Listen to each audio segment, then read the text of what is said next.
And then also the lunch, our staff. All right, so all of those that cooked, and I don't even know who cooked, but Kathy and Angie, it was very, very good. Can we give the Lord a hand clap for them? All right, come on, Seth. All right, so we started off today and we talked about how to run a wave and all the pieces that go with it. Quick little overview. The wave is 4 weeks before we're doing preparation. We're inviting people. All of that preparation leads to double the attendance the day of the event. Then after the double the attendance, we want to get guest cards on every single guest that's there. We're going to invite them to a second attend. It includes a guest meal. And out of all of those guests, we want to connect how many? What's the percentage? 30%. 30% is what we're looking to connect. So everybody kind of got that in your head. That's the overview of where we're going. Now, to connect them, you have to have a team. You have to have a plan in place. I believe everything we do is strategic. The first recorded words we have of Jesus Christ is when Joseph and Mary go back and find him in the temple. And what does he say to them? Did you not know I would be about my Father's business? Business. He was intentional. He was strategic in everything he did. Nothing happened by chance. He was on purpose. We need to be that way in ministry and in reaching others with the gospel of Christ. We've got to be strategic. So we've got to have a plan. We've got to have teams. We need to build teams. Why do we need a team? If you give that other handout you were given, the first page of it is why. So it starts off right here. It's got a big why on the front. Y'all see that? Right behind the why, it says, why do you need a team? Why do you need a team?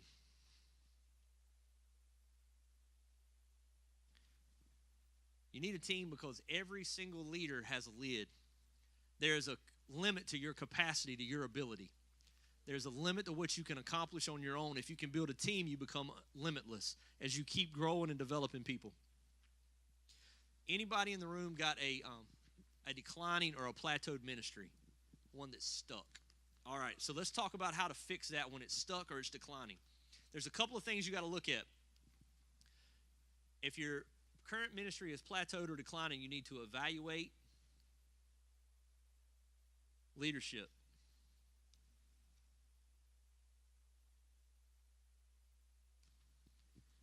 Has your leadership hit a lid? Have you or your team hit a lid? Now let's talk about what that looks like, evaluating leadership. If you're a pastor of a church,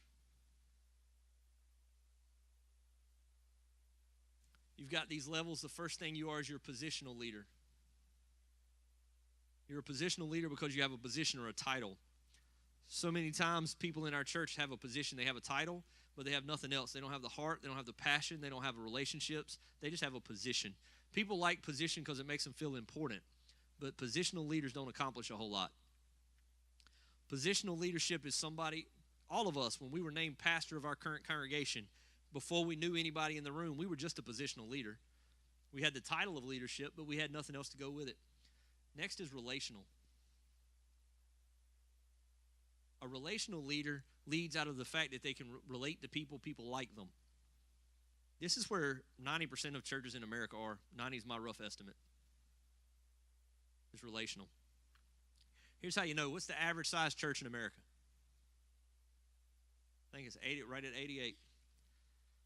40 people for the pastor, 40 people for his wife, and a couple of people that get flipped over in there. It's a relational leadership. When you as a pastor are relational leadership, and everything depends upon your relations you have with the people in the congregation. Everybody has to know you.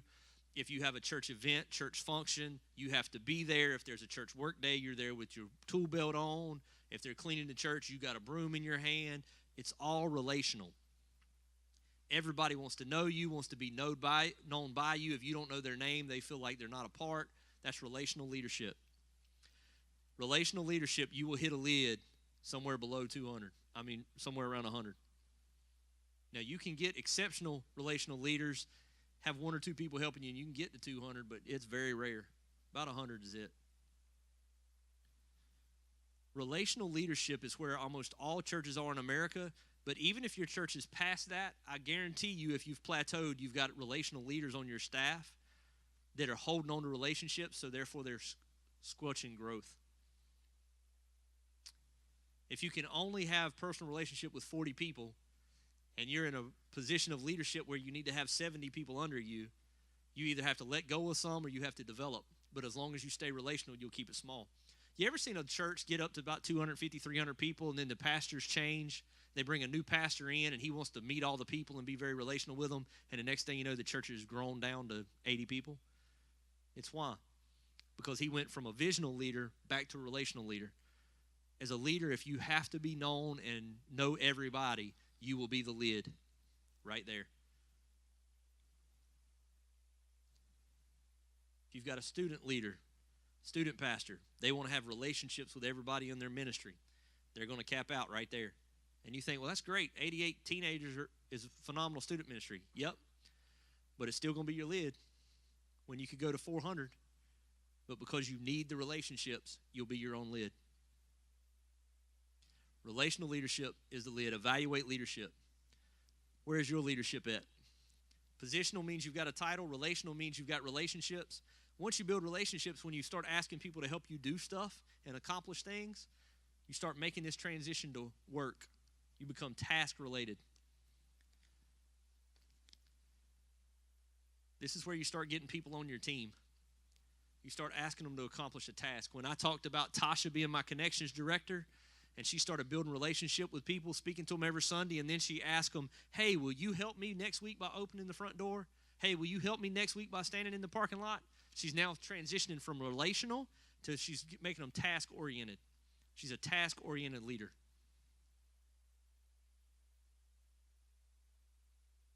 You can get more and more people on your team with tasks, but there's still a limit to how many people you can manage, so that becomes a lid. Somewhere in here, you transition from a task to a vision leader. When you start going from the what we're trying to do to the why we're trying to do it. A pastor who leads with always telling and communicating vision. Here's the mission. Here's what we're trying to accomplish. Here's what we're going to do. Vision leader. You can start seeing where your own lid is at when you get in here. You can say, man, I'm definitely relational. Everything revolves around me. I have all the relationships. I have all the influence. I'm involved in all the decisions. That's relational. Task means I'm still the one that's telling everybody what needs to be taking place, what has to take place, what needs to be done, what's next, what needs to happen next. That's when you start transitioning from relational to task, and then you start telling them why these need to take place. Hey, we need to have parking lot people. I need you to park the cars. But why I need you to park the cars, I need you to be friendly. I need you to be the first Jesus they see every day. Then you're becoming a visionary leader. You're giving them the vision. Next, you become the leader of leaders. You become a leader. A leader starts leading other people who are casting the vision and giving out the task.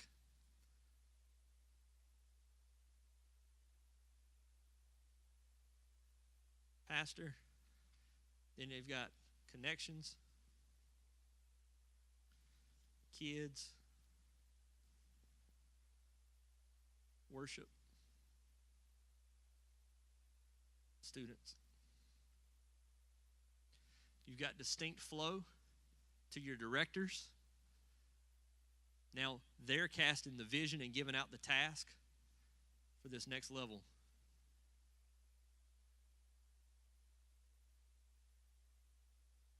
Team leaders. So for connections, she has 4 distinct teams. Be parking,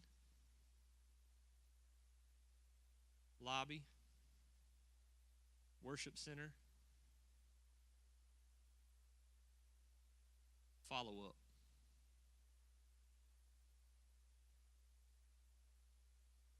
These leaders have volunteers.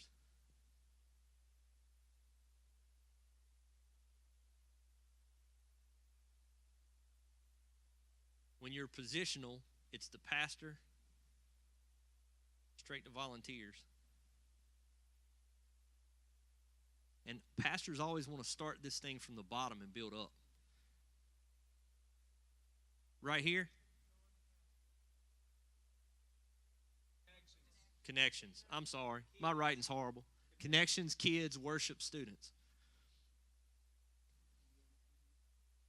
It says parking lot, lobby, worship center, and follow-up. Because those were kind of overviews, but I'll slow down a little bit. I get way too intense. This is what model we're going for. Pastors always want to build this backwards. They always want to have a bunch of volunteers they're working with. They're working with a bunch of volunteers, and then they want to try to pick people to be leaders. Like they'll say, hey, well, you can be in charge of this, and they give out positions. I want you to start the other way. I want you to build from the top down. Here's where I want you to get this model from. When Jesus started his ministry, he didn't go out looking for followers. The first thing you see is not Jesus feeding the 5,000. What's the first thing you see? Him calling disciples. He found his top level leadership first. And he had levels. You had Jesus, then you had the three, Peter, James, and John. Then you had the rest of the disciples. Then you had the 70. Then you had the masses. It's levels of leadership. I want pastors to find 4 leaders, and you can find 3 to begin with. No offense, student leaders in the room, those 3 are more important. And when I say they're more important, not that the souls, but they'll have more impact. We were talking about this earlier. With students, it takes a while to see the fruit. I want to get you to get wins quick. There's a statement with children, there's a race to the heart of the child, the first one there wins. If you can get to a kid before the age of 13, you can make a greater impact. Once they're over that age, it's a whole lot harder. So I want you to focus on these first. It's true. It's why we have so many rehab ministries. Nobody got to those kids. Connections, kids, and worship, the 3 things I want you to focus on as a pastor. If you can find 3 leaders there, and then let them start building their teams. Don't start from the bottom up, start from the top down. Then as a pastor, you start leading them. You become a leader. We throw that word around, leader, all the time, and people think because they have a title, they're a leader. A leader has influence. If you think you're a leader but nobody's following you, you're not a leader. You're just a dude on a walk.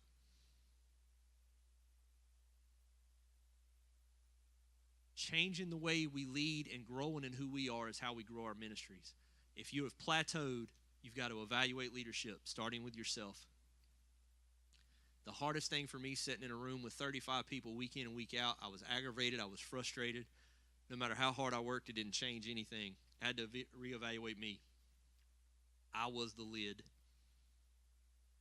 Now we're at 700 and some, 736 I think is about where we are. I'm still the lid. The reason we can't go any further is because I got to grow. It's true. I've got to grow in how I'm leading. I've got to grow in developing my directors. I've got to grow in empowering them to develop their next level leaders. I'm the lid. It's me. Yes, sir. And until a leader is willing to take responsibility for the size of their church, you can't go anywhere. You start evaluating leadership. The next thing that will stall you out if you're stalled or plateaued is if you need to develop the next level of leaders. So you're at a place where the pastor is working with, maybe you've got your 3 core leaders, but now they're working directly with volunteers. A person can only manage 7 to 10 people effectively. That's the law of management. You learn that in business school. 7 to 10 is all one person can manage effectively. So if you've got one director and they're working with 25 volunteers, that won't work. It's ineffective. You'll start losing volunteers like crazy. You need to break it down into bite-sized bits, 7 to 10 people. So you have to start adding levels. So my connections leader doesn't work with all her volunteers. She works with her parking lot leader, her lobby leader, her worship center, and her follow-up, and they work with their teams. Once those start getting too big, there's another level of leadership that goes in there. Start developing in there. We go our directors, coordinators, leaders, and then we call them team members, our volunteers, because we want them all to know they're on a team. But you add levels. So those are the 2 things that will cause you to plateau as a church that you can evaluate to see how to start growing again. Evaluate leadership, change your leadership style, and then evaluate if you have enough levels of leadership or if you've got one person trying to manage too many.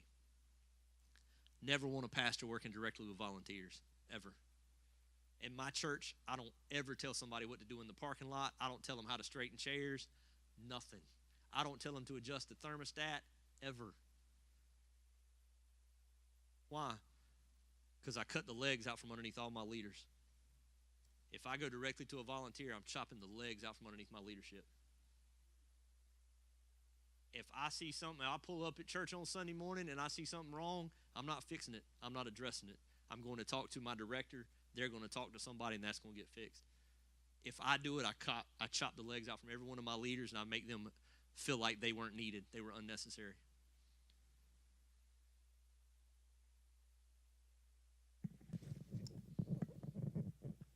How is possible do you continue training these people because it's a lot of people? Yes. It's the same as the education. If, for example, in the course you made, you talked about the continuing education. How is Yes. continue training these people? All right. How many people am I responsible for?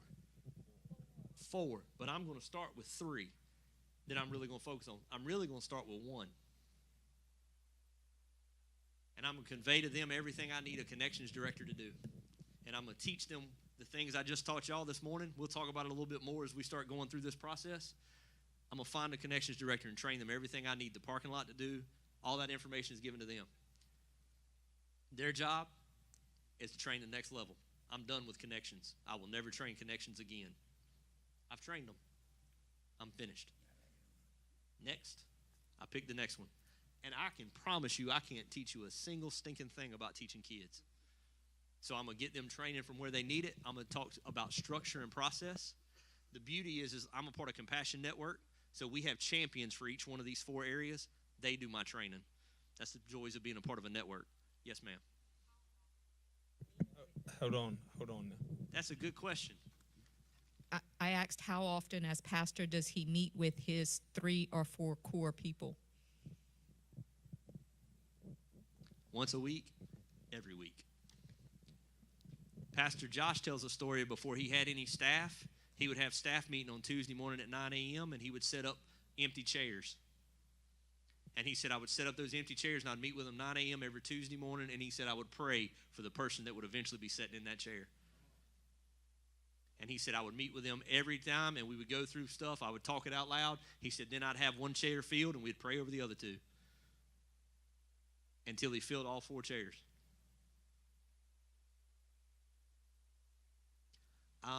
We were a church of over 600 before we had a student pastor.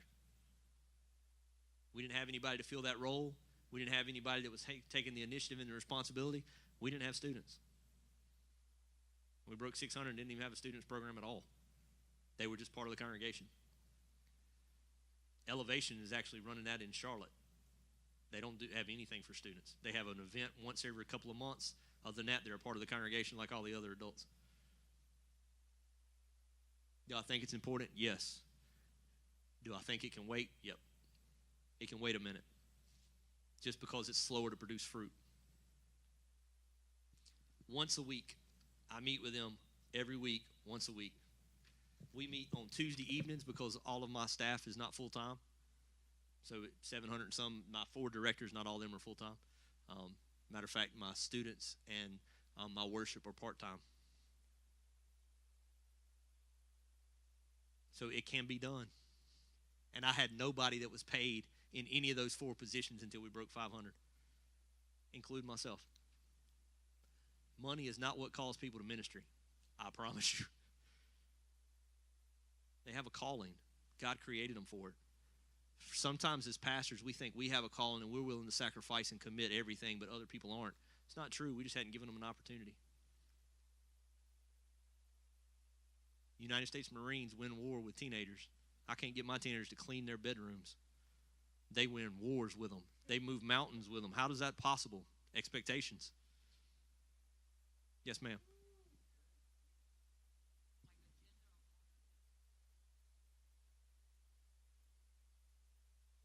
Yes, ma'am. We will actually get to that. It's in this packet. It actually lays out a meeting for you. I will get there. Here's the thing we're going to do. We evaluate leadership, but how do you evaluate leadership, including yourself, if you don't have a scoreboard? So we're going to give you a scoreboard. All right, on this first page, it says evaluating. It says we evaluate results by looking at a scoreboard. Here's what the scoreboards look like. For connections, the first thing you're going to look at for connections on your scoreboard is number of guests.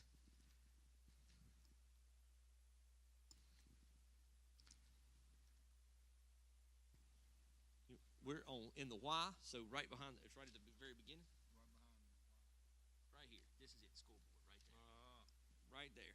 So under connections right here on the scoreboards, evaluating, the first thing you're going to evaluate is number of guests. Now you think, how does a connections director have any impact on the number of guests in your church? All they can do is do something with them once they show up. How do they help you get guests? Here's why that's on the scorecard for the connections director. If there are not enough guests coming in your church, they ought to be wearing you out. We got to do an event. We got to do something. We got to do a wave. We got to do some way to get results in here. We got to do something to reach the lost. We don't have near enough guests coming in. What are we going to do?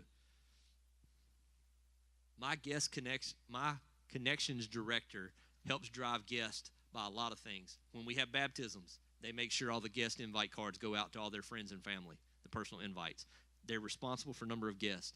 The next thing they're responsible for is how many people get connected to your church. Out of the guests, what percentage get connected?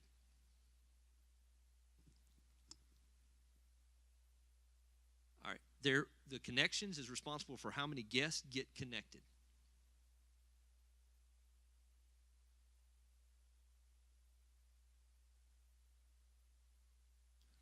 Right. So, and we give you the system.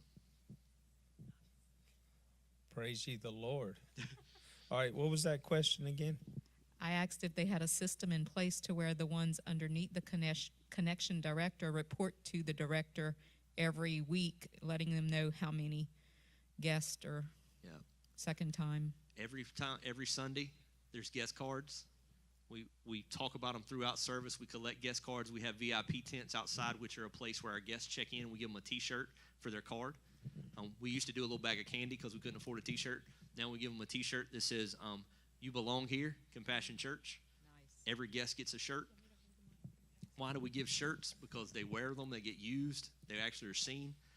We take those cards, we connect with them through the week. They run through the process. We get them to guest meal. The whole thing goes through just like it will after a wave. We do that every week for our services. It's just a whole lot less guest flow. And then we run them to one guest meal per month, every month of the year.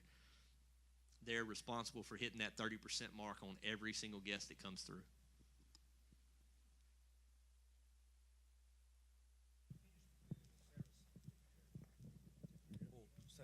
When you finish the service during the Sunday, you receive this card.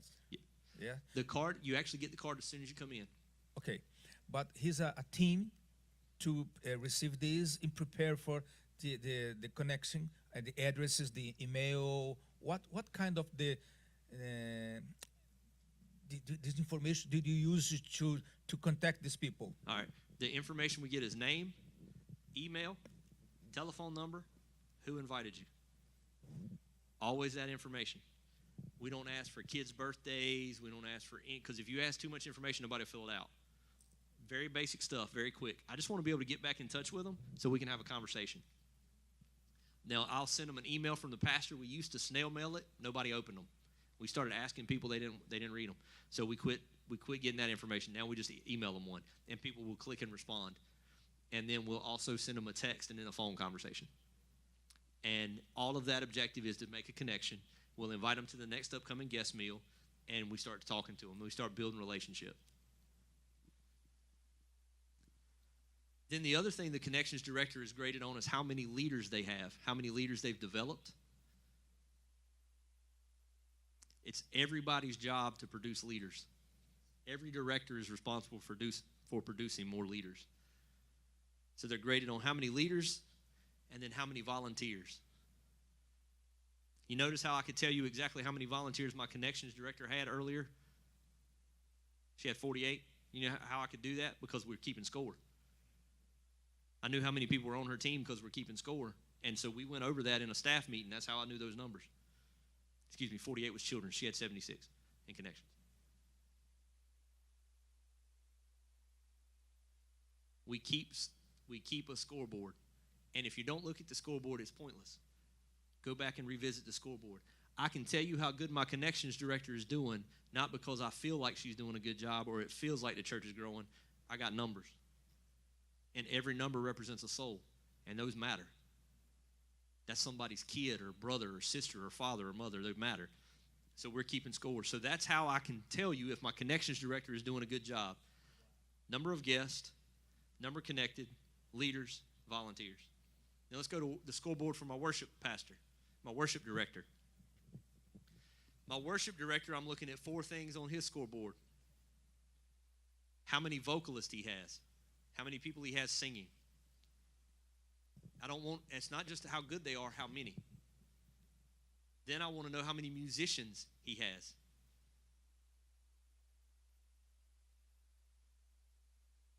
Vocalists, musicians. Then I want to know how many people he's got working in the booth. Sound booth, running video, running sound. And then his creative team. My worship pastor is responsible for my creative team who does my stage and sets designs. He is, matter of fact, my worship pastor is the most creative person on my whole staff. He is phenomenal. But he's responsible for how many people he has on those teams. The reason I want the number of vocalists growing, the number of musicians growing, the number of people working in the booth growing, and the number of people on my creative team growing is because that means that new people coming in have spots they're filling and they're getting connected. Never too many of them. And we have them on a rotating basis. We have a band director who is a leader who runs the band, and then he has all his people. So everybody has very clear measurables. Now let's talk about our scorecard for our children's area. Number 4 on that was creative team. So it's vocalists, musicians, booth, and creative. Volunteers.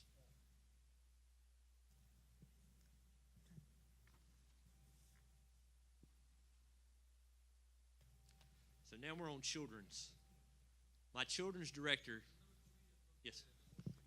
Number 3 on worship is booth, sound booth.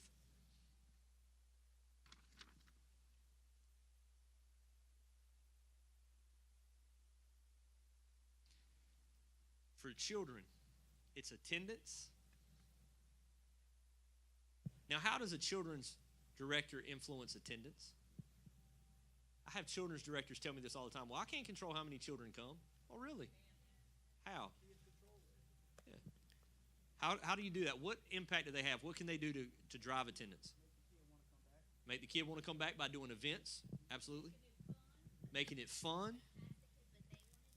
Make it twist it to be Christian based or whatever, whatever. Whatever it may be. Say if they want to have an ice cream party, okay, great. Well, let's do this, this, and that. Then we'll have our ice cream party. If they think they're making up, just like when you do rules, if you let them make up the rules, they are prone to follow them more. You There know. you go. So And that same rule applies to adults. It really does. When you get people on your team, instead of you telling them what we're going to do, ask them and let them be a part of the decision. Then they have buy-in, and they'll do it. People will follow in if it's their decision. It's a rule of team leadership.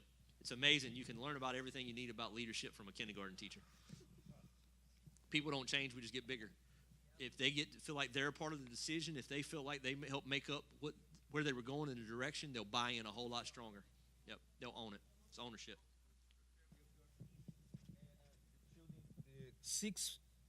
How you prepare your team for the children the 6 months until 1 year, because it's a very special age for in this time. Has a special place in your church, a special team preparing for attend this kind of the children. For like taking care of young children, that stuff takes place under my kids director.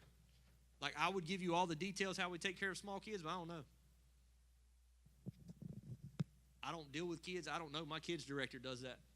So I found somebody who is good with kids. I trained them how to build teams and how to grow teams.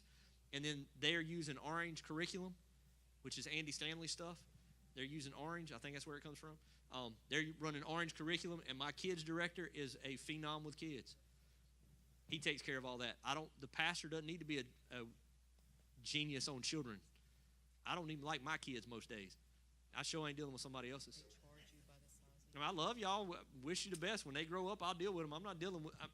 So I genuinely don't know what they do. I don't know what that curriculum looks like. Yeah. Now look, on my kids' team, now he will have people broken down for what age groups they teach, and they'll be trained according to that age group, and each team will have its own curriculum they're running for that age group. So every bit of that is absolutely custom made for them. But I don't have to know that because my only job is to lead them. If I start getting down in those weeds, what I do is I cut the legs out from underneath my kids director. If I'm trying to teach his 3 to 6 year olds how to teach, I've just made him obsolete, and I've taken all his purpose away. So I don't know. Look, the greatest phrase you can learn to do as a pastor is when somebody asks you a question, I don't know. Go ask so-and-so. I'm the dumbest man in the room on Sunday mornings. Hey, Pat, this happened to me not too long ago. I'm in the middle of worship. I got my hands raised. Somebody comes up to me. Pastor, it's hot in here. I hate that for you, buddy. I said, okay. They're like, what do we need to do? Nothing? What? I'm not doing anything about it. My job's not to adjust the heat and air conditioning. Am I a heat and air man? Yes. For 17 years, I ran a heat and air conditioning company. I know exactly what's wrong. The chiller's kicked off and needs to be reset out back. I'm not doing anything about it right now. Why? You'll be all right sweating. It's okay. So I just looked over at him. I was like, Jesus died on the cross. We can sweat. Pat him on his back. Moved on with my life. I did it in a friendly way, but that's exactly what I told him. Smiled at him. We moved on. Why? My job is not your comfort, and it's not to jump when you say jump. My job is to be here and proclaim with everything in me who Jesus Christ is. You'll be okay sweating. But I have to be dumb. When people ask me questions, I can't fix it. If you're in the middle of service, anybody ever been in the middle of worship and the soundboard start acting up and everybody looks at you like you're going to run back here and fix it? I ain't touching that soundboard. What I did is I just devalued everybody in my booth and my worship director. That's their jobs. I'm not cutting them out. I'm not going to go to my worship director after and say, Miss So-and-so said the bass was too high. She didn't like it this week. It's not my place. I'm staying out of that. Somebody comes up to me, the worship was loud this week. You know what? Go talk to the worship director. See what he thinks about it. And he'll tell them this. I've watched it happen. Pastor Luke, that's my worship pastor. The worship was too loud this week. It was louder than I liked. You know, that's funny. I had somebody else tell me it was too quiet. They wanted a little louder. I'm not sure what we're going to do. I think we probably found the middle. We'll probably be good. And they was like, okay, off they go. If you create a culture of trying to bend to everybody's preferences, you'll be miserable, and all you'll be doing is pacifying saints. Man, God called me to reach sinners. I love you. I care about you. I want you on this team. Everything's not about whether you like it or not. I don't even like some of the songs we sing at our church. But somebody does because they're coming back and singing them. It's not my favorite yet. I don't need lights and smoke to encounter Jesus. I don't. Man, I can have a moment with God driving down the road by myself. But I ain't fishing for me. I'm fishing for the fish that like lights and smoke and get them in the environment where I can give them Jesus. So it's the mentality that our job is not to see how many people we can get in the building. Our job is to see how many lost we can reach with the gospel. If we have that as our focus, the building will be full. You'll never have to worry about that. Just keep reaching the lost. Mentality has to shift. I do not answer any question that one of these guys should know. Will not do it. Parking lot on Sunday morning. Miss So-and-so didn't like the fact she had to park in the back parking lot. She didn't get to park up front. Talk to the parking team. Ain't got nothing to do with me. And I don't say it rudely. I'm very polite. I am so sorry you had to walk in here, sweetie. Why don't you go talk to so-and-so? And then they'll pass it up the chain. My connections director, who's over top of my parking lot, she will not field that question. She'll say, why don't you go talk to Johnny Lopp? Johnny Lopp's in charge of our parking. Go see what he can do for you. Why? It reestablishes his leadership and his position and his authority in the kingdom, and it gives him purpose. I want him to grow. Everybody pushes down. You push down relationship, you push down responsibility, you push down decision making. Our stage on Sunday morning, I'm as shocked what it looks like as everybody else is. I'm not involved in what the creative pastor wants to put on the stage. It doesn't matter what my opinion is. That's what he does. Let him do it. And it looks phenomenal. And if I try to get involved, I just make a mess because I don't know what I'm talking about. Technology. People ask me about technology. Dude, I can't even send an email with an attachment. I genuinely have to get somebody in my office like, I need to attach this to this email. Can you hook that up for me? And they'll let it go. That's sad, isn't it? Here's what happens. I just gave the assistant in the office value and purpose, and because she can do something for me I can't do for myself, she now feels ownership in everything I accomplish. It's not about getting the task done. It's about how many people can be a part of what God is doing. Does God need me to reach the lost? No. But he lets me feel a part so I feel purpose. Could I do some of the things other people in my church are doing and do it better? Yes. The maintenance guy at our church can't fix the stuff I can fix. I remember this. He states it's very interesting. I have a friend. He's a cardiac surgeon. He made all the nurses in the prepare everything during the surgery. He stay on the noble, not the noble, but the best time. He put the connection, the principal artery in the heart, because it's very important for him to do this.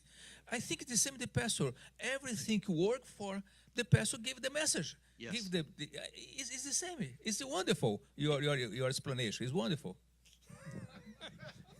The doctor, the surgeon that does that knows everybody in there has a purpose. And if he does everything, he takes their purpose, but it also diminishes how focused he is on the one thing only he can do. That's right. If I'm worried about the air conditioner or anything else, it takes away my focus on the one thing I can do. I'm there to proclaim the word of God.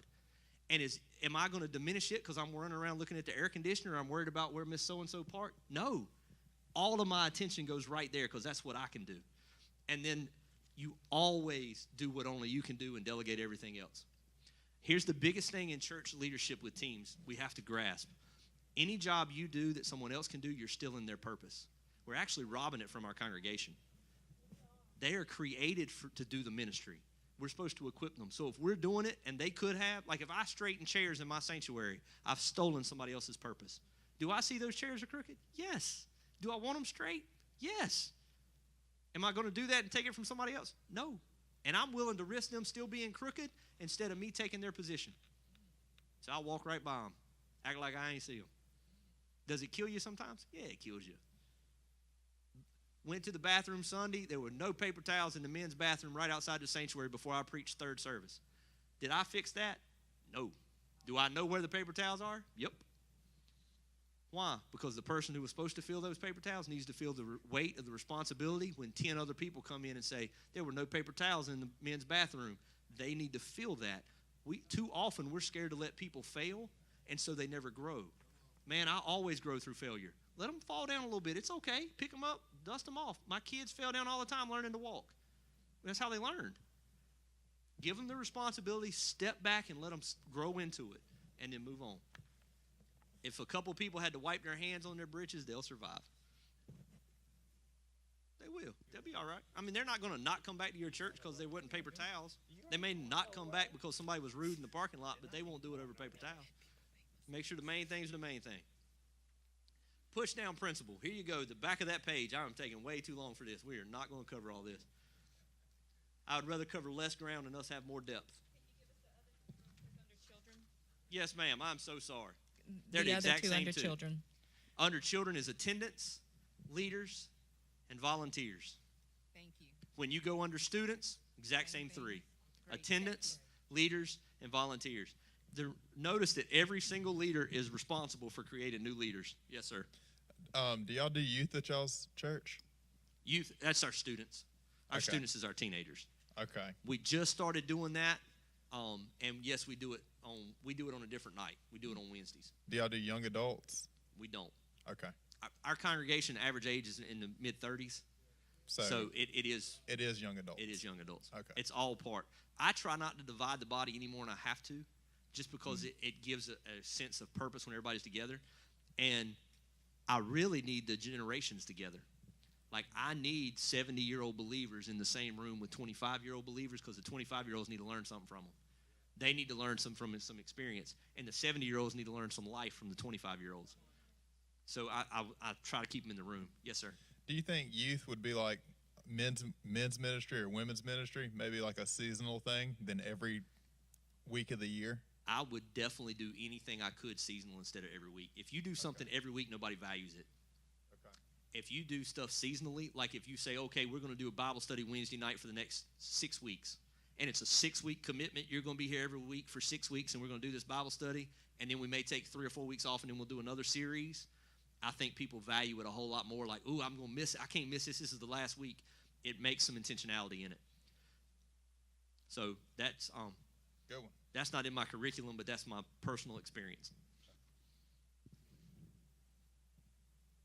All right. Yes, sir. Bishop Ricky is running today. So, Seth, you say you don't do Bible study every week? I don't.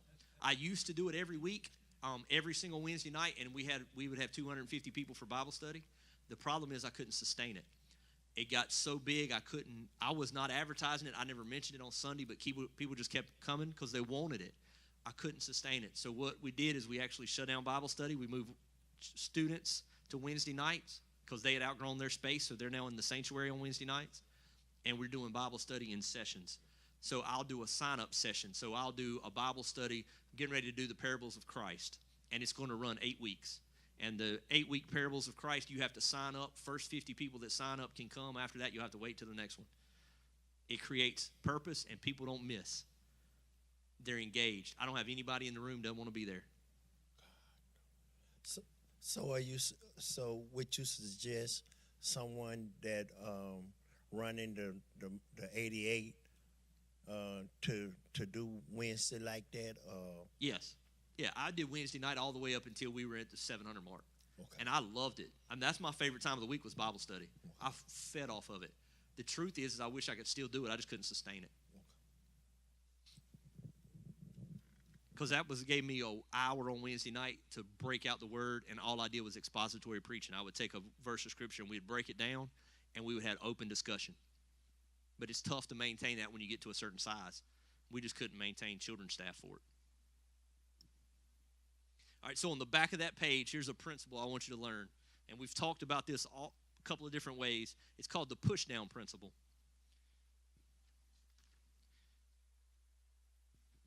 For you to grow and develop your church, you've got to learn this principle.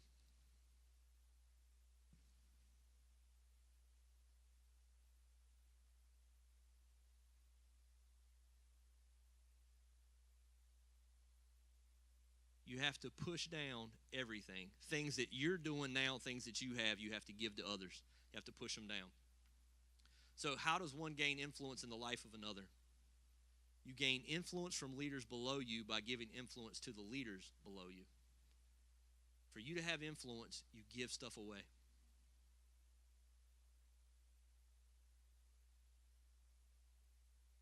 So here's the things you got to push down to grow your church and to have influence.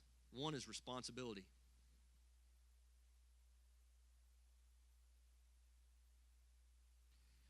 I want you to start getting stuff off your plate. If somebody else could do them, let them do it. If they can do it, I usually say 80% as good as you. I've heard other guys teach this at 50%. If somebody else can do it, they may not be as good as you at it, but they can do it efficiently. Push it to them. Why? Because they'll grow into it. They'll get better at it. Give it to them. Responsibility has to push down. Has to.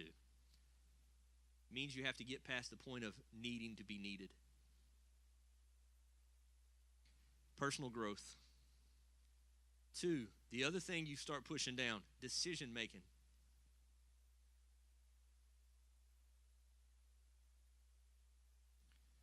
You have to be secure enough as a leader to let other people make decisions, even if it's not exactly the one you would make, and live with it. For instance, they were getting ready to paint our children's hall. I walked down. I don't particularly like the color. What difference does it make? Difference does it make? The children's pastor, the children's director had decided that was the color that he wanted on the hallway. He's in charge of the children. I stayed out of it. Is it what I wanted? No. Wasn't really what I would have picked. Would it send anybody to heaven or hell because the color was different? No, then get over what I like. Decision making has to pass down. All kinds of decisions. Pass down decision making. It's hard for us to do because we like control. It means you let go of control. Understand what matters and what doesn't. The third thing you got to push down: problem solving.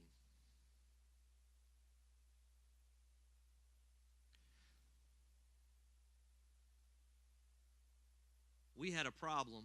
Our parking lot couldn't handle all the people. Did I look at that problem? Did my connections director look at that problem? No. Parking lot. She went to the parking lot leader, said, we've got to figure out something. We've got a problem. He said, you're right. We don't have enough room. She said, y'all get me a solution. He was a wise leader. He got all his guys together. He said, here's our problem. What do y'all think? Now they figured out that we've got it coned off. You don't come in the first entrance. You come in the second one, drive by the front door. People drop off, go around the building, park. Then they leave. They flip the flow after service and flip them the other way. Works like a champ. I would have never come up with that. Why? Because I would have not spent that much time thinking about it. I'd have just said, I'll block it off, make them park on the road. The reason it's so powerful is the problem solving got pushed down. They fixed the problem, then they made the decision, which means now they take responsibility for the decision. If Miss So-and-so is not happy because she had to park in the back lot, guess what? I don't have to hear about it. They handled all of it. Not only that, they don't mind hearing about it because they decided. They never say, well, that was just what I was told to do. And that creates negativity that flows all the way back up. But because they were given responsibility, decision-making, and the problem-solving, now when there's an issue, they handle it and they own it. The other thing is they don't gripe and complain about it because it was their decision. Here's the other thing that came involved when they started doing that. Creative thinking. You've got to push it down. You got to quit thinking that as a pastor, our ideas are the best ideas in the room. They're not. We are always better as a group than we are individually. Creative thinking. They came up with a creative idea to fix the parking lot problem. Here's the one that kills most pastors. It's the fifth, and it's the one that goes with all the rest of them: relationships.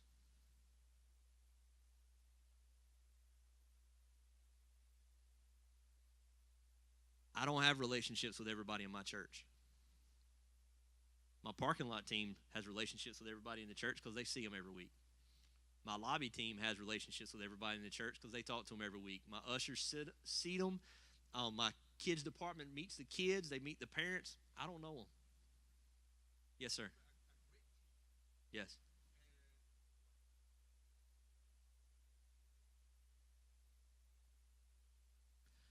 Here's the difficulty I have. Focusing on this level and staying out of this one. If I can keep growing them, keep developing them, keep helping them be everything they're called to be, I minister at this level. They minister at this level. They minister at this level. Stay on your level. Because if I start messing down here, I've cut them out of the way and I've also stifled their growth. Here's the other problem. They're all developing. I better keep growing. Here's what I do with my time. I spend time with other pastors and high-level leaders so I can learn from them. Sitting at lunch today, I'm talking through different stuff. I'm learning. I'm gleaning. I'm learning everything I can about recovery from these guys. They're talking about new curriculum they're using, Teen Challenge. I want to hear everything I can. Why? Because I got to keep growing. I want to get better. I sit around with other pastors. I want to hear their ideas about leadership, the way they handle stuff. I read books. I read a ton of books about making me a better person. I spend a lot of time with God. Most of the time, it's not comfortable time because he's pointing out his flaws in me. The joys of that is he chastises the child that he loves. I've got to keep growing. I've got to grow in integrity. I've got to grow in intentionality. I've got to grow in my spiritual growth and depth because I've got to keep going because if not, I'll be the lid for everything else. Right now, I'm the lid right here. That's me. And if I come down here and give y'all everything I know, but I don't have enough sense to listen and learn something from you, I'll still be the lid sitting right there. God always works on both sides of every equation. Yes, ma'am.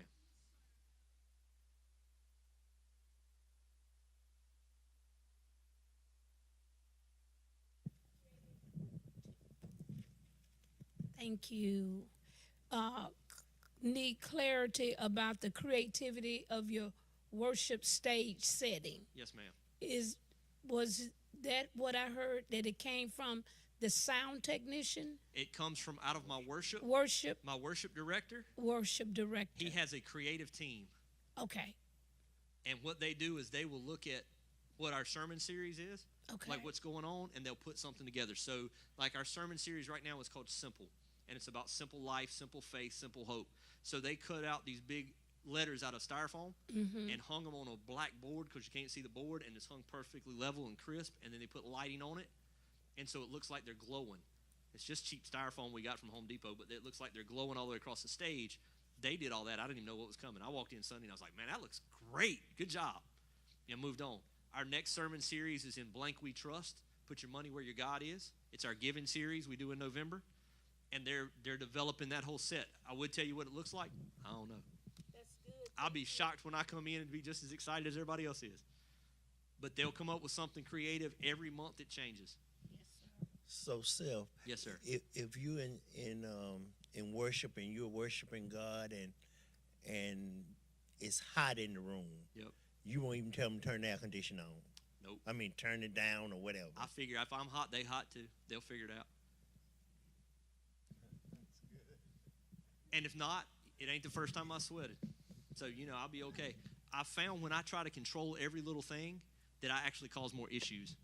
For instance, I'm sitting up front, and all of a sudden the drums come on, and the drums are way too loud. I'm like, oh, they need to pull that down. Well, I could run back there and tell them, and everybody watches me run back there, and I embarrass my sound booth, and I've done all this, and I've done got my mind off where I should, or I can stay there and say, Lord, you hear it's loud just like I do. Fix it. And I keep on rocking. And you know what happens? In a second, somebody pulls it down, and they fix it. I trust them that it may take them a minute, but they're going to get there. And don't worry about it. That need to control stifle growth. I'm going to give you a statement. You ready? You can have control or you can have growth, but you cannot have both. You cannot. So you pick. Push them all down. This is the why we need a team. Everybody feel good about why we need a team. Everybody feel comfortable with why we need one. The next thing we're going to go to is who's going to be on your team. Who needs to be on your team? Give me just a second. I'm going to wipe this board.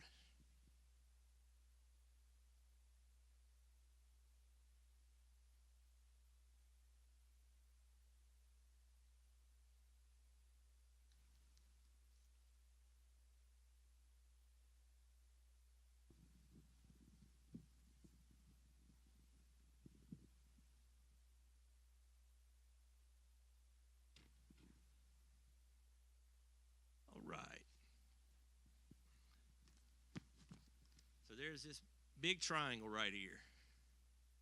And I'm going to shorten this one up. This triangle right here is actually the structure for a church of 800 to 1,000. We're going to go smaller than that. We're going to cut a level out.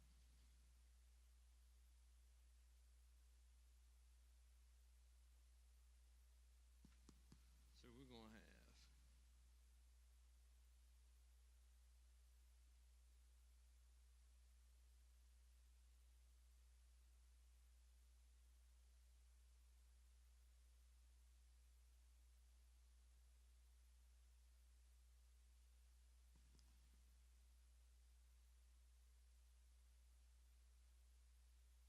team members and volunteers are the same thing.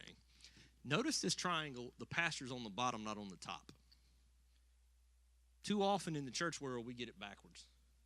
We think everybody's there to help us accomplish our ministry. It's not true. Pastor is there to equip them to accomplish their ministry, for the working of the ministry. Everybody's been given one, everybody is called. The pastor's job is to equip the saints for the ministry of the gospel. A pastor can't equip directly all the members, all the volunteers in your congregation. Can't do it. It'll overwhelm you. It'll burn you out. That's why pastors quit at an alarming rate. Too many pastors are trying to work directly with volunteers. Can't do it. It'll kill you. Jesus knew that. Jesus didn't go out and convert 2.1 billion people to Christianity, although that's how many professed followers of Christ are in the world today. What did he do? He went and found his leaders. He went and handpicked them.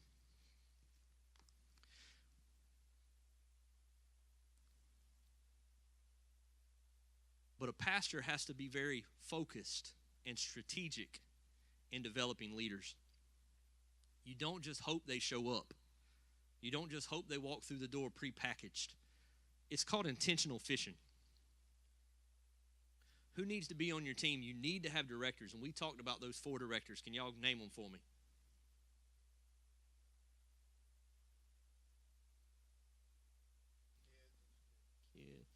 Kids or children, students, and connections. And that's in no particular order. That is the 4 areas you need to fill. Most pastors have somebody that do kids or children's already. A lot of pastors have somebody that do students. They have somebody leading worship. Most churches don't have connections, which I think is vital. Because if not, what will happen is your back door will be as big as your front door, and you'll just keep running people through because they never connect to the body. But that's the 4 things. I need a pastor to specifically fish for 4 directors. That's it. That all of a sudden doesn't seem near as overwhelming, does it? It's 4. I need 4 good people that are committed and bought in.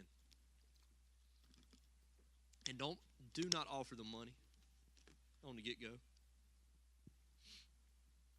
These aren't jobs, these are ministries. Here's what I mean. My worship pastor started leading worship for free. Why? Because he was called. I started pastoring for free because I was called. God called me. Money wouldn't matter. I was going to do it no matter what. Did it for free. Didn't care. Money didn't drive me. If I was going to do money, I'd made money in business, not in ministry. I was called. My worship pastor was called. You do it for me, full-time effort, for free, I promise you when we can get to the point we can pay you, I'm going to pay you. I'm going to guarantee I'm going to take care of you then, but I need you to buy into the vision now with your effort. My worship pastor is still part-time at a church of 700 plus. He's part-time, and he probably puts in 50 hours a week. Part-time. He is there stupid hours in the morning. I try to make him go home. He's got a wife and 4 kids. He's an engineer at a film development plant. He makes good money. Well, why would a man making that kind of money, has a wife and 4 kids, why in the world would he put in those kind of hours serving at your church? Because he was called by God. My kids, he was running a billing department for a hospital. He's now my children's director. My students, she was a stay-at-home mom.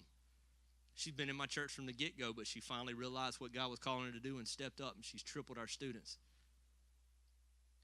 My connections director is paid part-time wages, but she works full-time hours. She left a job as an RN, making 4 times what she makes at the church. Why? They were called. These positions do not require money. They require a calling. For you as a pastor, your job is to meet people, help them grow into their callings. Who's on your team? How do you find out what's on their calling? We don't have a magic ball. We don't have a crystal ball. We don't have some way of figuring that out. How do we do that? And I could be hyper spiritual and say I prayed and God revealed that to me. He didn't. They got an opportunity to do the job with no title, and they did it like their life depended on it. Give somebody an opportunity and see who rises. Don't give them a position and hope they live up to it. Give them an opportunity and watch them develop into it. Matter of fact, my kids pastor didn't want to be a kids pastor at all. He told me, no, I don't think that's my calling. I don't think that's what I'm supposed to do. But every time I saw him, he had kids around him, and he was always interacting, and he's got 2 kids of his own, and he's just always, he's this big old guy. Jolly, happy, just fun-loving, good dude. I was like, you sure? Kills it. Matter of fact, he's the champion for the whole network. He teaches kids to everybody else. But he was telling me that ain't what I'm supposed to do. God talked to him. But I watched the way they did it. So all you've got to find is 4. Give people an opportunity, step back and let them do it. Here's a line you got to learn as a pastor. I trust you. Make a call. I trust you. You do what you think's right. I trust you.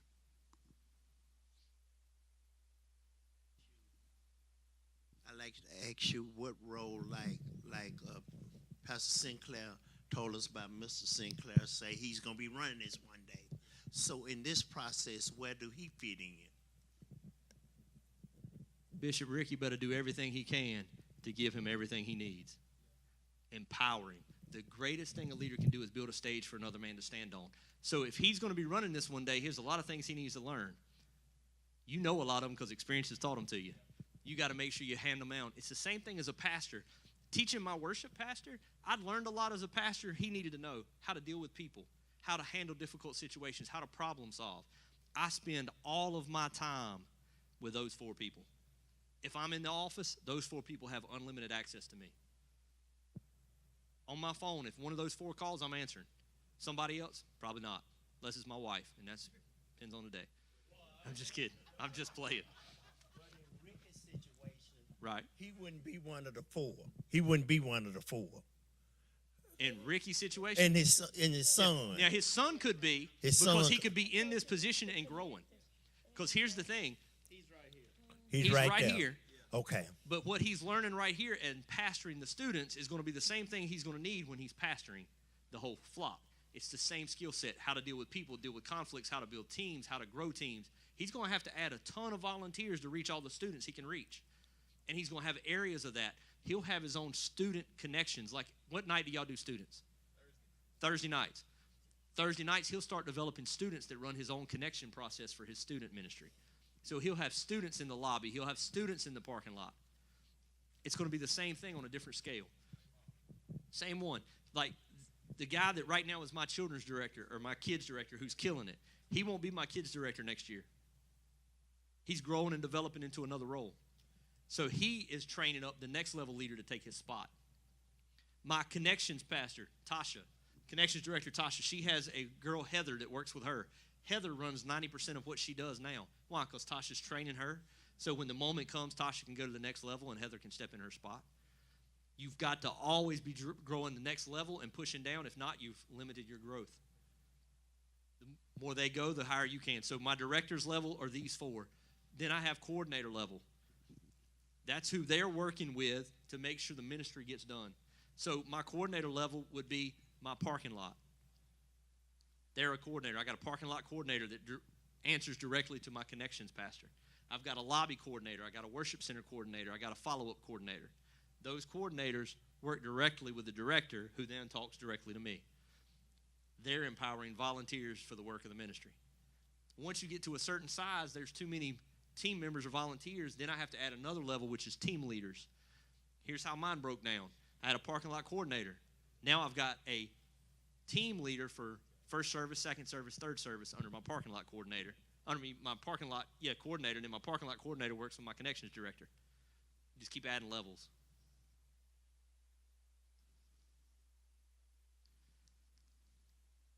Why? Because I want every person that walks through my door to have a job and a position. I don't want anybody just to be a pew setter. Why? Pew setters cause you problems. Pew setters have issues. Pew setters run off more people than they bring in. I want everybody serving. How can we claim to be slaves of Jesus Christ when we won't even do a single thing in the church?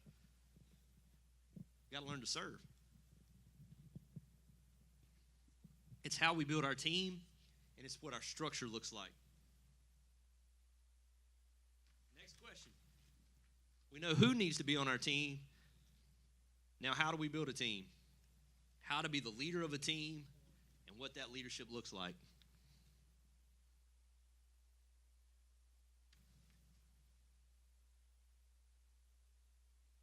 Y'all tell me when y'all need a bathroom break.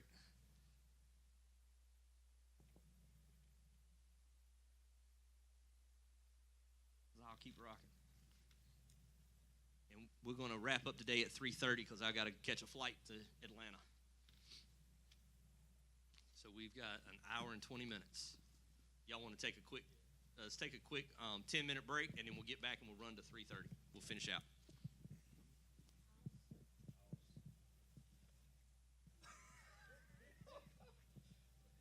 Hey, I was wondering if he was preaching heresy or what. Don't follow up on none of your people. You're the pastor. What?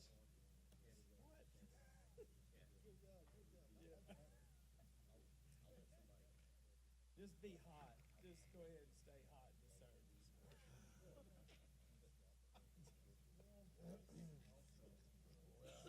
Actually, if you got people that's actually paying attention to your services, you don't have to worry about that because they're gonna take care of it. They're gonna take care. That's right. That's what we do. If somebody says they're out, we gonna take care of it. I know y'all do. Thank y'all.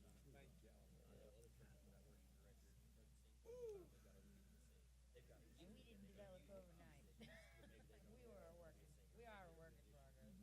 Y'all think we're gonna have to be thinking on this for a little while? We'll have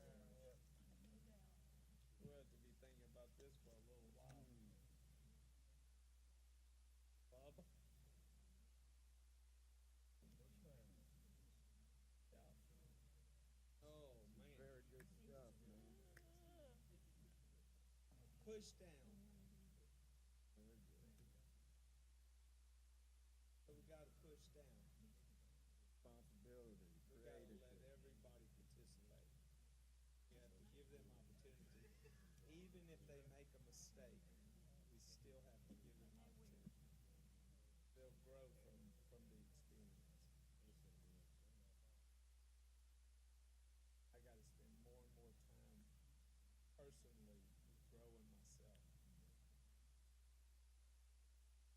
Yes, sir. And we will have more time once, I don't know about you, Right. once I push this stuff down. Well, of course. Delegate Of course. authority. Man, I'm sitting here listening to you, and it's a wonder, we still in ministry. I know. It ain't nothing but God. I know God called us. I always knew that God does things in spite of us. In spite. Say it again. I don't have to like the color. I don't have to like the color thing that I'm doing because I think dedication. As long as they're preaching like that, I'll just do that.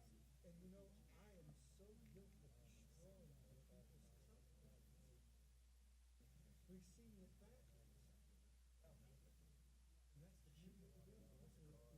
Receive it back. So what happens if I control? You put a lid on the growth. You put a lid on the growth of the church. You should grow 30%. I will. You should grow 30%. We already are. You're right.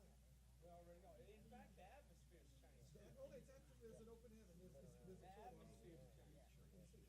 Just tell it. In my thought life and my pattern and what I'm thinking, my whole attitude is shifting. Yeah. Thank you so much.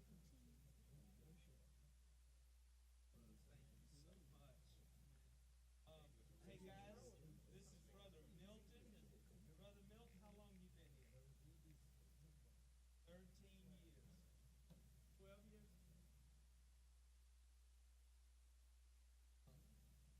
Brother Milton has keys to the building that I don't have. He totally runs this place. I didn't ask for the keys. The Lord give them to me. But I didn't ask for them. Telling you, I didn't. I'm being honest. Hey, look, there's a lot of responsibility with them keys at 10 o'clock at night, locking up. Yes, sir. Better believe me. Yes, sir. Brother Milt, what were you doing before you got here? Misbehaving. How? What was you smoking? You did. What did God do? Hallelujah. I was wearing 123 when I came in this house. Oh, Lord. It's a lot of money invested here. Yeah. Isn't that best? And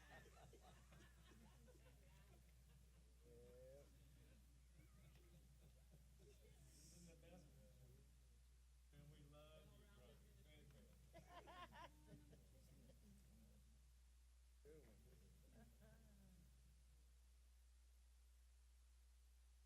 Hey, we got waters here too, guys. So, You know the meeting's good when you say, look, you can leave your seat and everybody's still sitting there thinking. Well, I'll see y'all later. You got to roll. I saw you working over there. I saw you working. How you doing, Mr. Lynn? How you doing, buddy?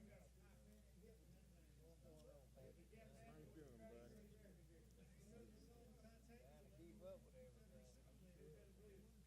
Gotta delegate. I tried to. Trust me. That's what all this stuff is. I know.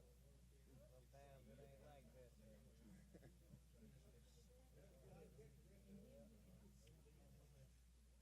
Gotta delegate and then trust what you delegate. We all understand volunteer ministry. Yeah.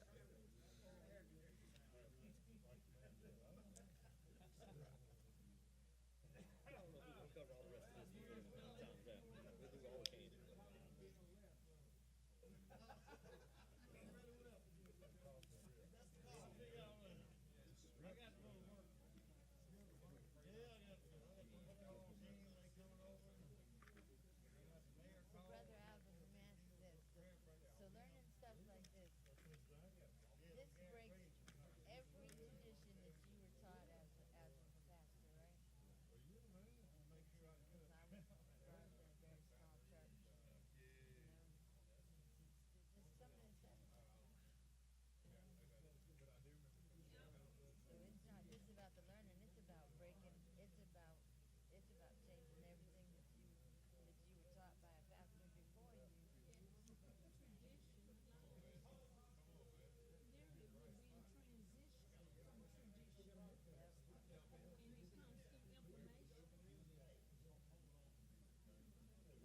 right, guys, y'all about ready to get back after it?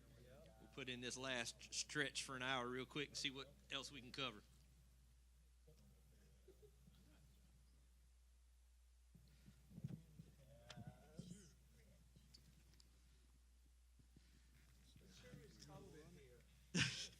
Come on, preacher, fix it. Can't you make them all happy? Man, if I run for that thermostat right now, I'll tell you what. It'll be on. I gotta wait till y'all leave and then I'll go turn it. I hear you. How to be the leader of a team. Look, leading yourself is one thing. Leading a team is something else. There are two distinct kinds of leaders. One people want to follow, the other one people have to follow. If not, they wouldn't do it. One's called a facilitator leader. The other's a dictator leader. Let's compare and contrast. A facilitator leader asks questions. The more you can ask your team questions and let them be a part of the solution, the better off your buy-in will be, and the more they'll feel like they're a part of the solution and they'll buy into it. Absolutely dead on. Facilitator leader asks questions. A director or a dictator leader gives the answers. If you find you're always the one giving the answers, you're a dictator leader.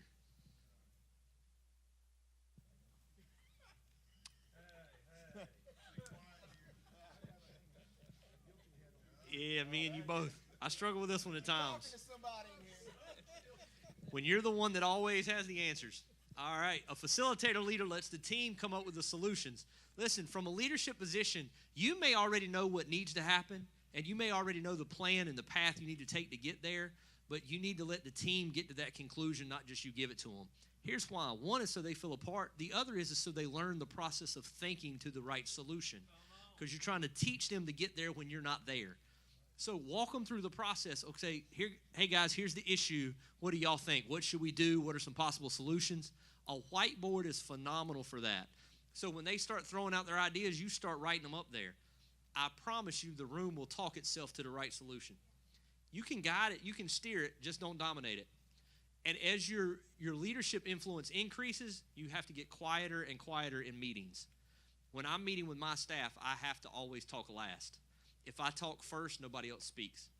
So if somebody asks their opinion about something, I sit quietly till everybody else has shared their opinion. Because if you gain influence, they'll automatically lean in your direction. And it's not healthy because a lot of times you'll miss better solutions than what you have because you spoke first. I'm still developing that one. I'm working on it. Like I told you, I'm still the lead for mine. The team has to come up with a solution. In a dictator leader, the leader always comes up with a solution. Everybody else throws out their ideas and they say, nope, this is what we need to do. It ought to be, all right, hold on, and keep developing it until you come up with it. Does it take longer? Yes. It is not the most efficient way in that moment. Here's what happens. A year from now when they're making decisions and you don't even have to be in the room, it's been a whole lot more efficient. You can go do something else while they're making those decisions. Got to teach them. A facilitator leader gives credit for the team's work. As a leader, always give credit away. Always. It will get loyalty from the people you're leading, but it also makes them trust you. Ever been on a job and you fix something or accomplish something and your boss or director try to take credit for it, and then you no longer do stuff good, you just stop. You say, they're going to try to take credit, let them do it. Happens in church world too. Always give credit. A dictator leader tries to keep credit for the team's work. The team comes up with a solution and they'll stand up and say, look what I did. Look what we accomplished. Always got to go the other way. All right, now here's the time when y'all get to chime in. Y'all give me some other ways a facilitator leader leads as opposed to a dictator leader.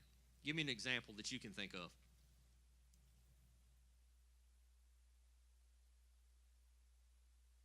I got the mic, y'all.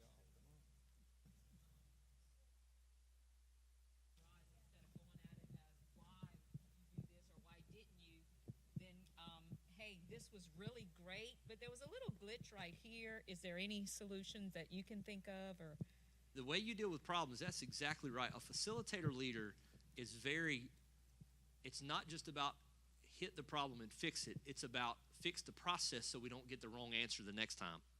and it's not destroy the people. It's not personal. It's a very good one. I'll tell you a trick I learned in a meeting, especially when it's going to be a confrontational meeting, like there has to be some correction brought or there has to be a meeting of the minds.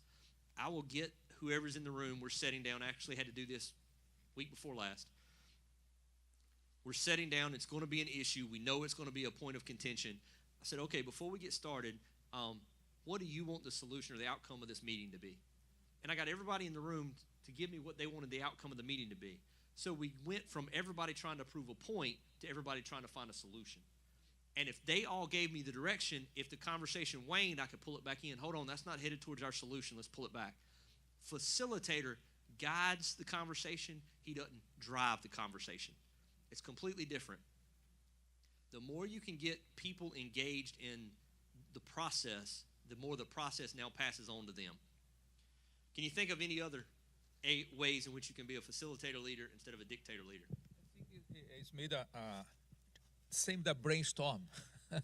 They made in the team Yes. to the brainstorm. Yes. It's brainstorm, absolutely. So here's the problem. Let's everybody give me ideas. And you encourage them to engage. Anybody ever have your kids do something wrong and instead of you giving them the punishment, you make them come up with the punishment? Say, what do you think the punishment should be? And they give something even stiffer or stricter than you would have. Then they also can't complain. They came up with it. It works great. I do this with my 9-year-old. Shoot, I do it with my 19-year-old. I'm like, okay, so what do you think the punishment? I probably ought to do this. And sounds good. Let's do that. It takes the conflict out. It's not me against them. Now we're on the same team working towards the same solution. It's about taking it from being against to together. Facilitator leader always gets input. A dictator leader always gives input. Now let's walk through solving conflict as a team. There's a statement. You can't change what you're unwilling to confront.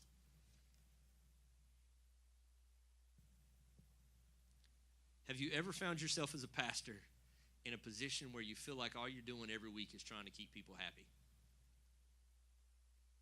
All I'm trying to do is keep Miss So-and-so happy and Miss So-and-so, and just fighting fires, and they're foolish.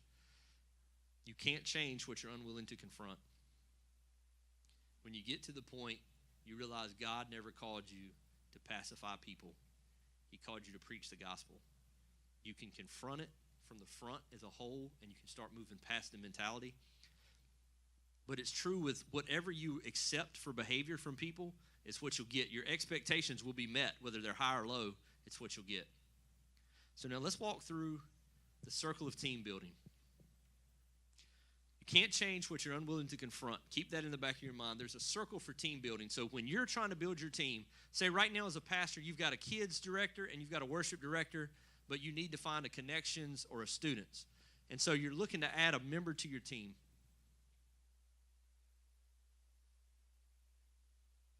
See which order this one's in. Oh, it doesn't have a number. Good. I can do it how I want to.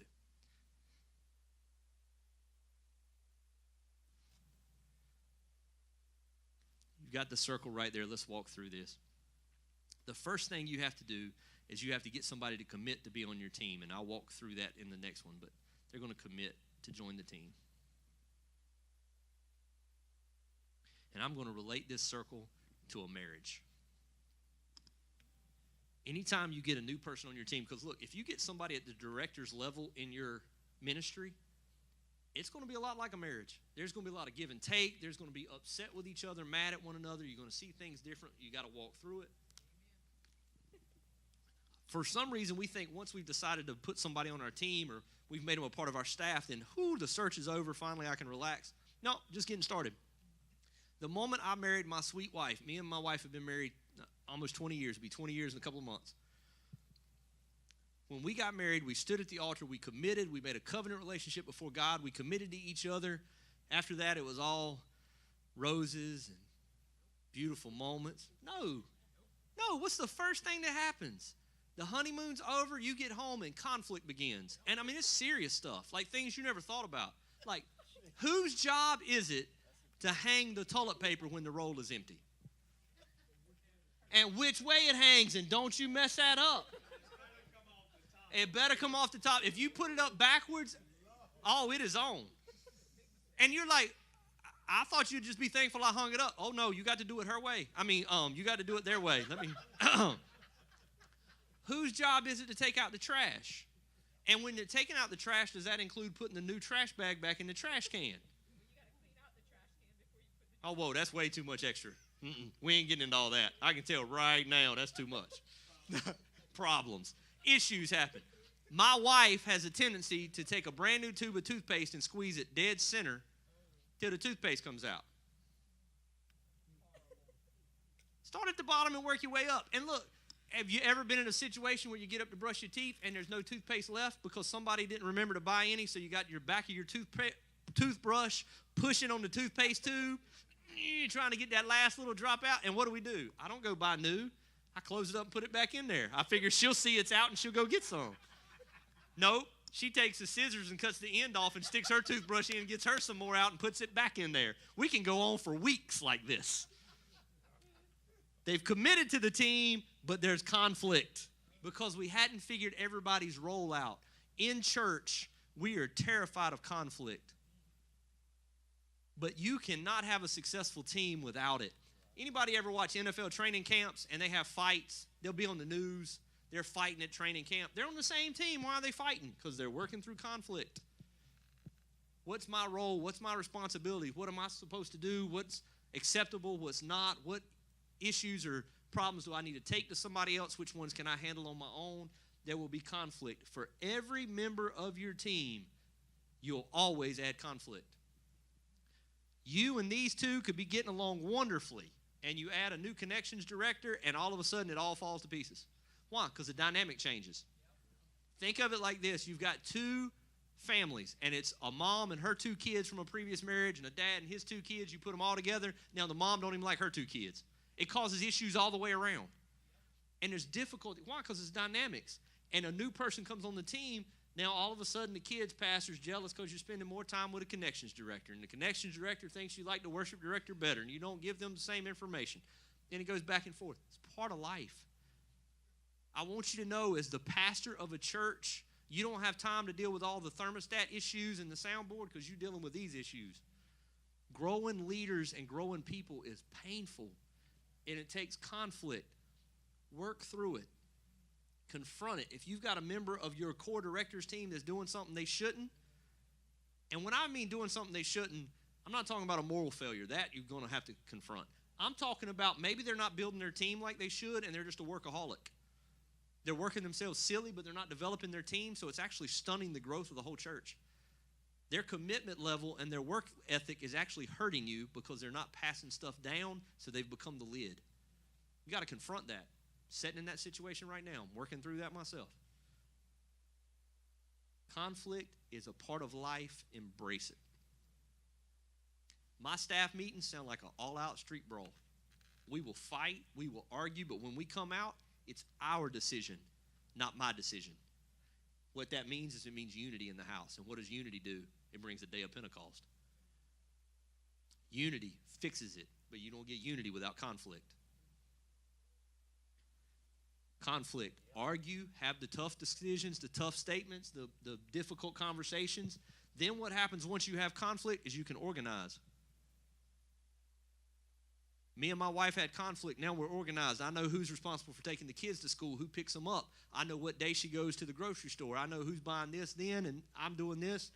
I know my job is to take the trash out, put it on the back of a truck, take it to the dump.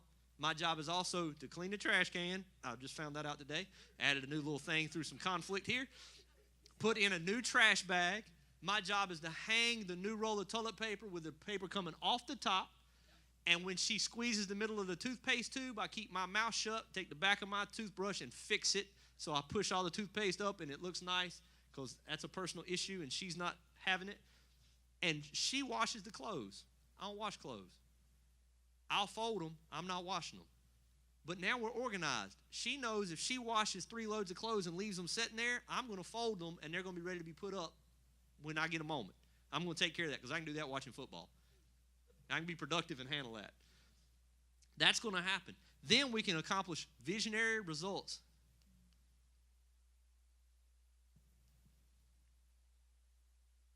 I could spell. Too often, we want to go get people to commit to a team and we expect great results. Oh, we got great people on the team. Individually, they are phenomenal. But collectively, sometimes they don't work. You ever watch the NBA? They'll trade. They'll get an all-star on this team. That team should be great. They don't even like each other. They won't pass each other the ball. They can't function as a team. They never went through conflict. They will not win that way. It's a team sport. Ministry is a team sport. Got to go through commitment, conflict, organize, visionary results. Everybody who commits to your team will not survive to the results. Understand it. Some of them committed to your team half-heartedly without full commitment anyway, or they weren't completely who they were supposed to be, and they died through the conflict. Your job as leaders is to keep the conflict from becoming personal. Not to avoid conflict, to keep it from becoming personal. Then is to put them in, organize them where everybody's maximizing their giftings.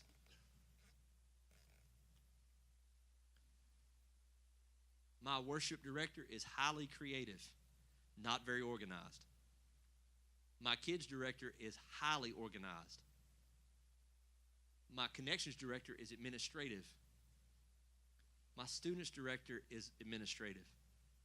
I am highly disorganized. I am not relational at all. I am loyal to a fault. I am not relational. Relationship guru. She loves everybody. Everybody loves her. Everybody in the church knows her name and thinks the world of her. He's pretty relational. He's not so much. She's not either. All of us are different. Why? Because we complement each other. I'm not administrative at all, so 3 of mine have administrative giftings. They offset each other. It's just like a marriage. I am really outgoing, even though I'm not relational. My wife is extremely quiet. Extremely quiet. But we complement each other. I am look once, jump off the cliff. My wife will study 50 times and calculate and recalculate. She won't make a decision for nothing. I've already fell to the bottom of the hill, climbed back up, and jumped again, and she still hadn't decided what she's going to do. But we complement each other. Your team should not all look like you. If everybody on your team is just like you, you're not really a team, you're just you. Your team has to complement, and you have to have conflict because it helps you grow and helps you get better perspective. Understand, yes, ma'am. Relational. And thank you. Just when you were saying relational, and we have this pastor's team, Yes, ma'am. would it be wise to put non-relational people in leadership position? Yeah, I think I have relational and non-relational leadership because we complement each other. Okay. So she reminds me that I need to be relational, and I remind her, don't be so relational you can't grow. And so we keep pushing each other, and so we grow past it. Now, she just by nature is relational. So we take an SOI test, which is just a personality test. It's from the business world, and we just do it to see our own, like where we hit. Mm-hmm. On my chart, I am 99.9% task-oriented, and I am 0.01% relational. And then I'm 99% creative. No, not creative. What's the next one? Cognitive, which means everything has to be rational and in line for me.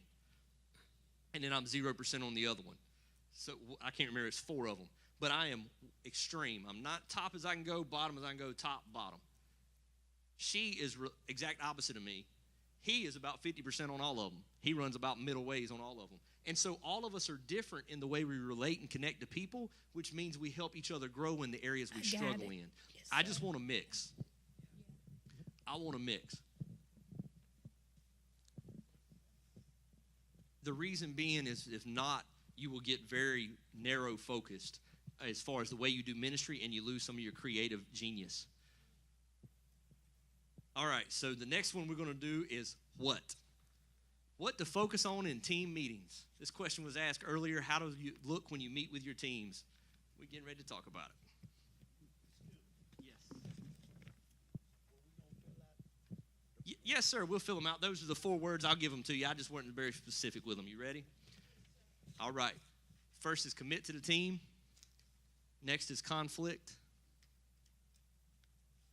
then it's organize, then it's visionary results. PCOR, these are the answers.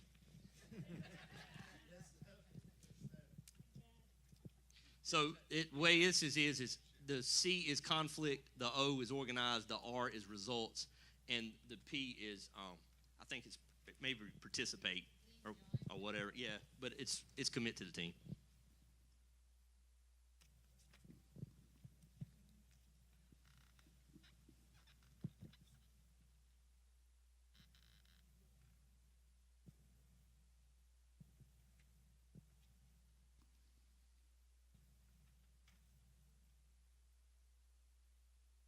Anybody have any questions on the conflict, how to be the leader of a team? How to be a facilitator leader, and then how to deal with conflict, how to face it head on. Professor, Yes, sir. how is criteria did you use to choose these leaders? How do I find those leaders? How do I choose them? Yeah. All right. So here's what I did.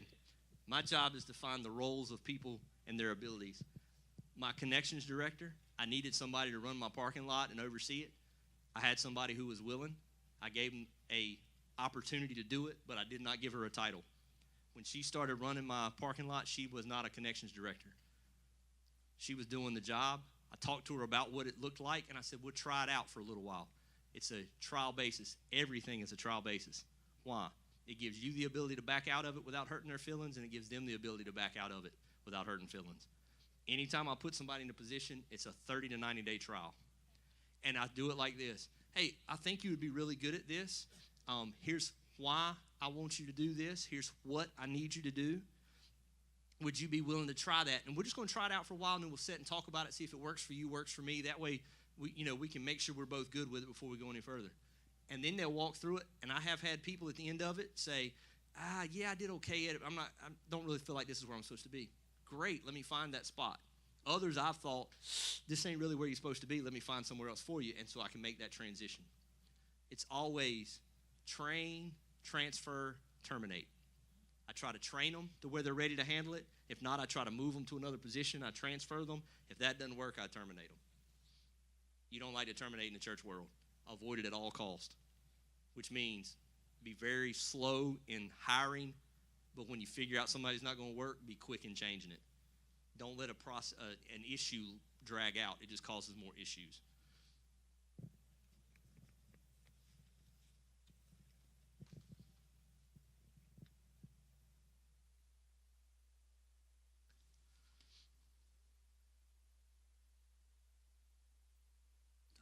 got 2:44.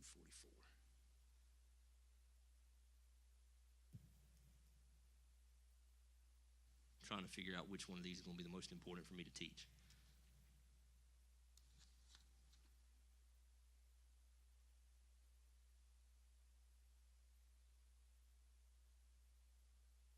All right, I'm going to give you this one. So when you start meeting with your teams, when you start filling in these flow charts and you have a director, here's the things you're going to focus on. The first thing you're going to focus on in your meetings is always vision. Without vision, the people perish. Write it down and make it plain so that the people may run with it. Biblical truths. Start with vision. Vision, for some reason, we make this big mystery. Here's what vision is. What's next?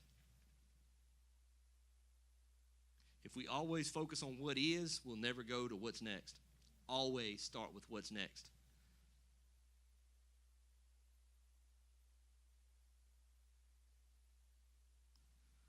Two, goals.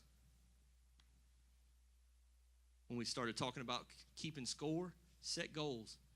Make sure you let them set their goals, not you. Talk them through the process. Make sure their goals are obtainable, but not too small. Make sure it's a healthy goal, but you make sure y'all are collectively coming up with that goal together.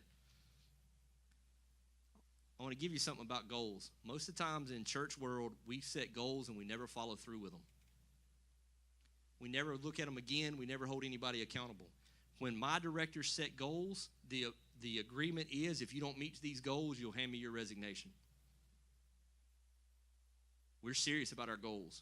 Now, if they barely miss a goal, am I going to accept their resignation? No. but it keeps them accountable. And we revisit those goals every month. Because if you wait for a year to look at them, it's too late. You can't fix it.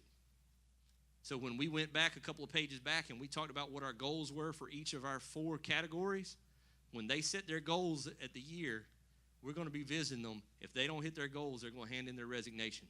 There's weight with these goals. We are serious about reaching the lost. I need you engaged. Have I ever had that happen? No, I have not. Why? Because the goals are visited on a regular basis. They know what they are, and they're digging. They are actively engaged in reaching those goals. Now that you've got goals laid out, you're going to put together strategies. How are we going to obtain and reach those goals? If my goal is to drive attendance, say I'm a kids director and I'm responsible for the attendance in the kids area, I'm responsible for how many leaders and volunteers I have on my team, I'm going to put strategies in place. What are my strategies? I'm going to do some kids waves, Nerf gun wars, silly string war. We may do a grade war competition. We may do whatever it is. We're going to put together strategies to get there. Once you put together strategies, then you lay out priorities.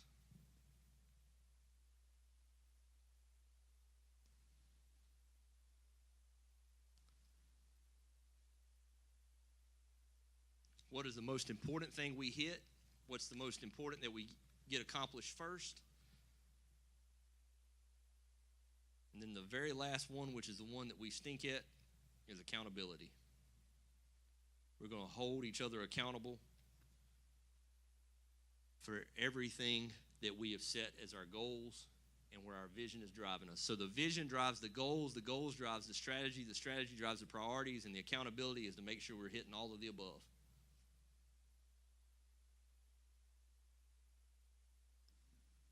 Those are the things we want to make sure we've got going. Here's the template for a successful meeting. You start off with the future, which is vision. Then you're going to give a leadership principle.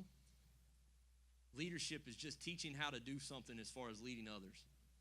And you can get those principles for 20,000 places. John Maxwell's 21 Irrefutable Laws of Leadership is a great place to start.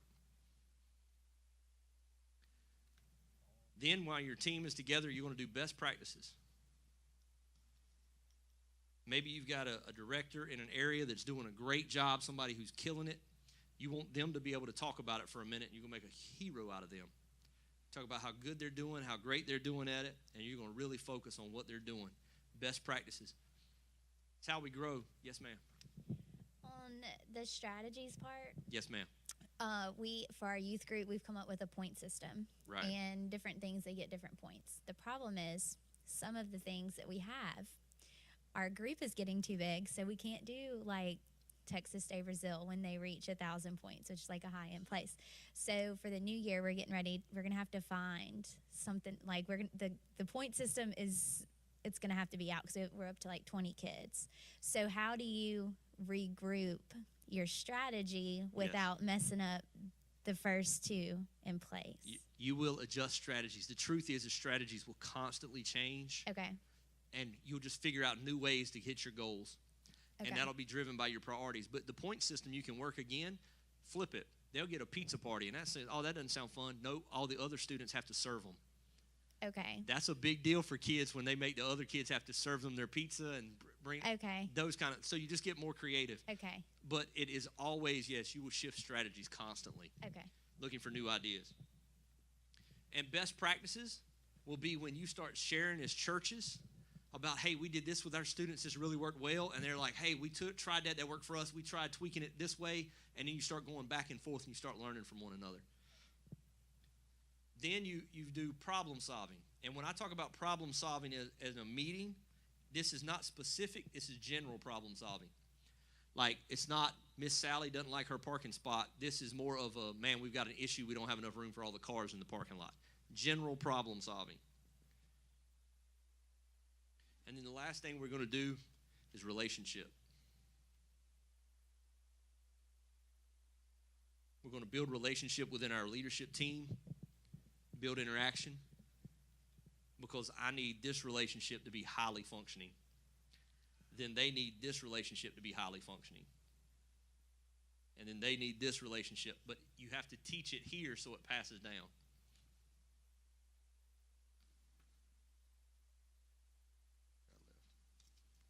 And I got two more I'm not going to get to because there's something else I got to give you.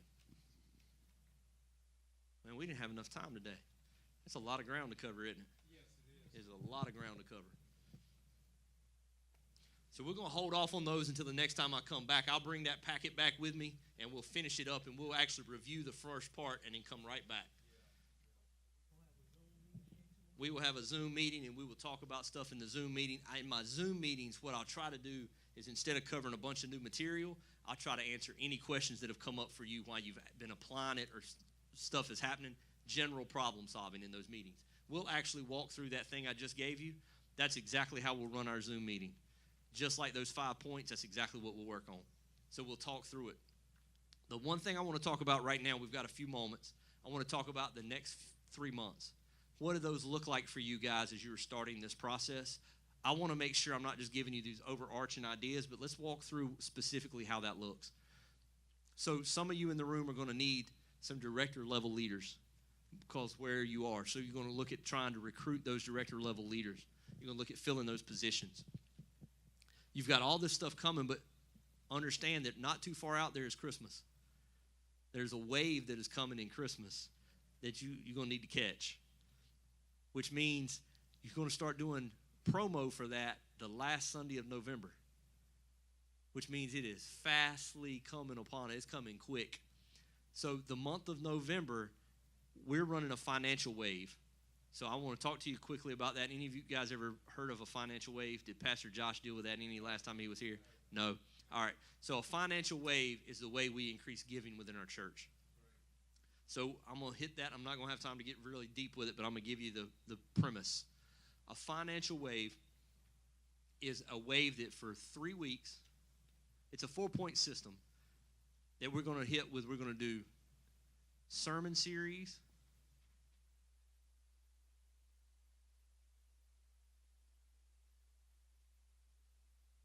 God's guarantee, perfect, follow-up letters,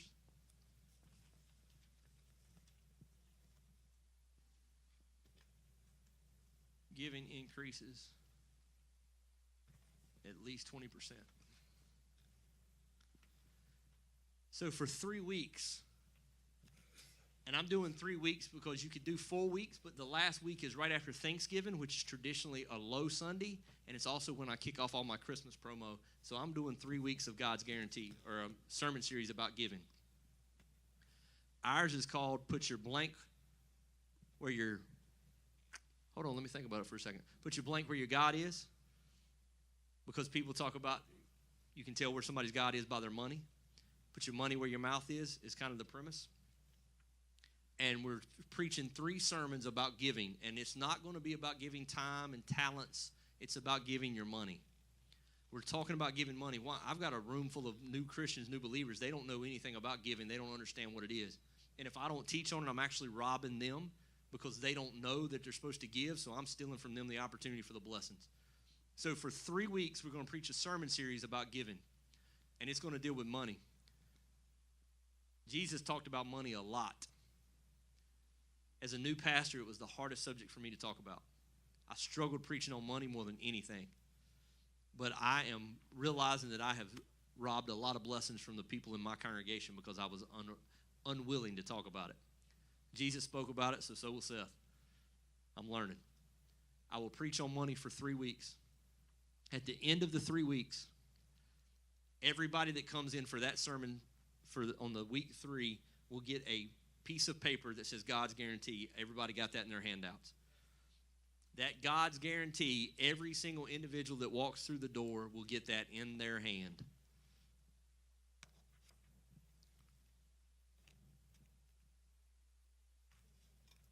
The 3rd week. Yes, ma'am.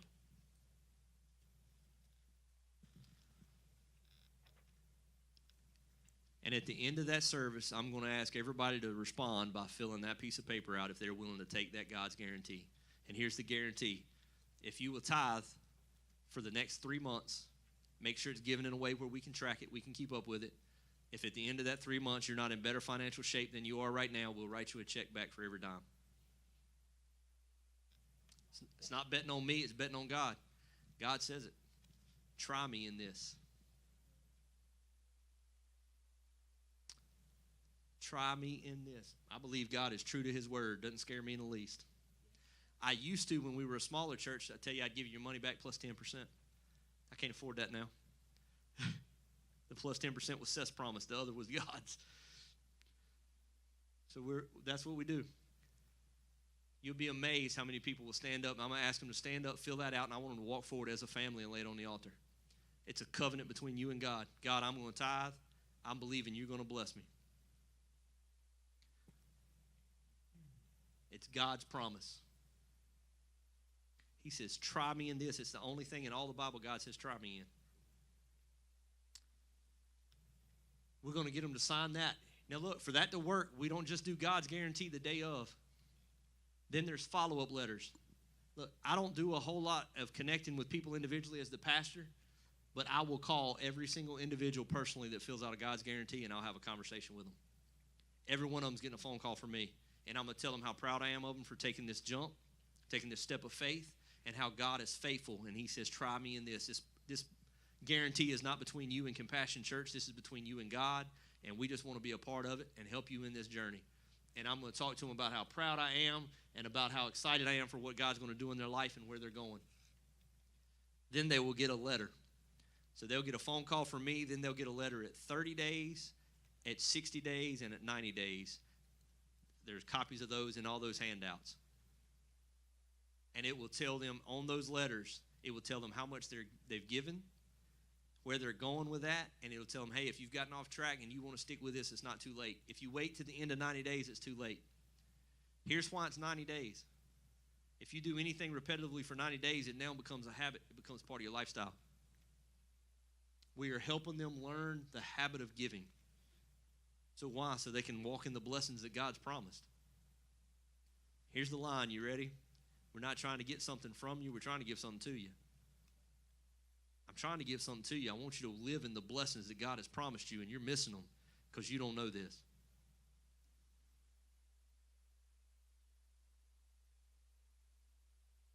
Follow-up letters go out precisely 30, 60, and 90 days.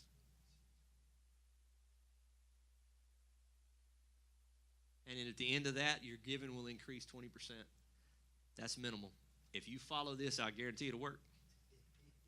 Ours went up last year. I think it was 29%. I'm expecting 50% increase this year because I didn't do it real good last year.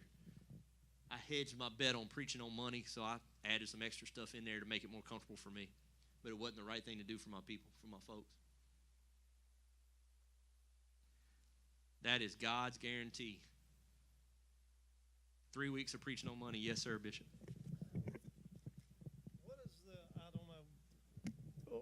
What is the response of people that have come back to collect on the guarantee? Because I feel like it didn't profit them. I've never had one. And Conrad Lowe's been doing this for almost 20 years. He said he's never has. God always comes through. I tell you what I do have. I have a string of people who will testify to the difference it made in their life, and I let them do it. When I start preaching this sermon series every week, I have somebody testifying to what God did in their lives when they started paying their tithes. I have them stand up. I have those conversations. Man, that stuff is everywhere. I want as many testimonials as possible floating around. I'll video them. We'll put them out on social media. I'll have somebody that's well-spoken stand up and give 3 or 4 minutes in service. I want the congregation to know I'm not selling you a bill of goods, man. This is a promise from God. Here you go. And it genuinely, those testimonials carry probably a whole lot more weight than my preaching does. So you'll get them. First year you do this, you may not have any. Last year, I had a couple of people that had started tithing. Here's the other thing. As I had people that were tithing, that were faithful givers, that upped their tithe 15 to 20%. They would go up from 10% to 15 or go up to 20. And they said, we just believe God's calling us to do more. They were committed to it. Increase guaranteed of 20% if you follow this process, but you got to be on it. 3 weeks of preaching on it, emphatically biblically based preaching, the sermon series, God's Guarantee, and the follow-up letters. You have, when you get this God's Guarantee, I have 24 hours to call everybody. They're getting a call from me within 24 hours, most of the time within 12. I'll start calling them as soon as third service is over that day. I'm going to touch base with them. Hey, I just want you to know how proud I am of you, man. I appreciate you being on this journey with us, for sowing into the ministry here and believing in what God is doing. I'm believing God's going to bless your life as you are blessing us. We're in this thing together. Them hearing from the pastor at that moment, and look, that's not a big deal if the pastor calls you every 2 days. But if you don't ever hear from the preacher, that's a huge deal. Just like we start doing waves 3 times a year, because if it's every week, nobody values it. If people don't get to talk to you often, they value that phone call. Tell you another little secret I learned. I'm just going to share with this. Jamie and Dixon, he's our pastor at the largest compassion church. They run about 1,200. Jamie calls his top 10 givers, takes them out to lunch once a month. He said, I want them to know they have influence. He said, they're investing in this ministry just as much as the person that's volunteering 40 hours a week. They're giving money with no input at all. So he wants to value them. So he takes them out, runs ideas by them, talks to them, has conversation with them. He said, do they drive the train? No, they're not steering it. Do they have input? Yeah, they got input. They're sowing into it. They get input. It's genius. I would tell you how much he's getting weekly in giving and how much it increased, but I don't know the exact numbers, but I know it's embarrassing. I do know this. He went last year from bringing in 12,000 weekly to now he's bringing in about 26,000 weekly. I'd say whatever he's doing is effective.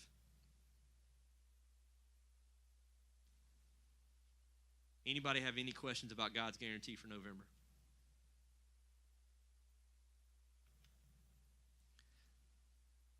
This is the thing that's holding my congregation back. We have grown numerically, drastically, but it's a bunch of new believers. They don't know the concept of giving. So a lot of them live in a place of struggle because they don't know how to give. I've got to impart this wisdom in them. It's not about getting my giving up every week, even though that'll absolutely help my ministry. Is that what I'm focused on? No, I'm focused on the fact that they need it for personal growth of their family and their household incomes. They need to learn how to give. They've got to change that poverty mentality of just see what I can get. Critical. Hey, I just wanted to say, too, that when you don't give, it stunts your growth. Absolutely does. So that's part of the process for which God has to have all of you.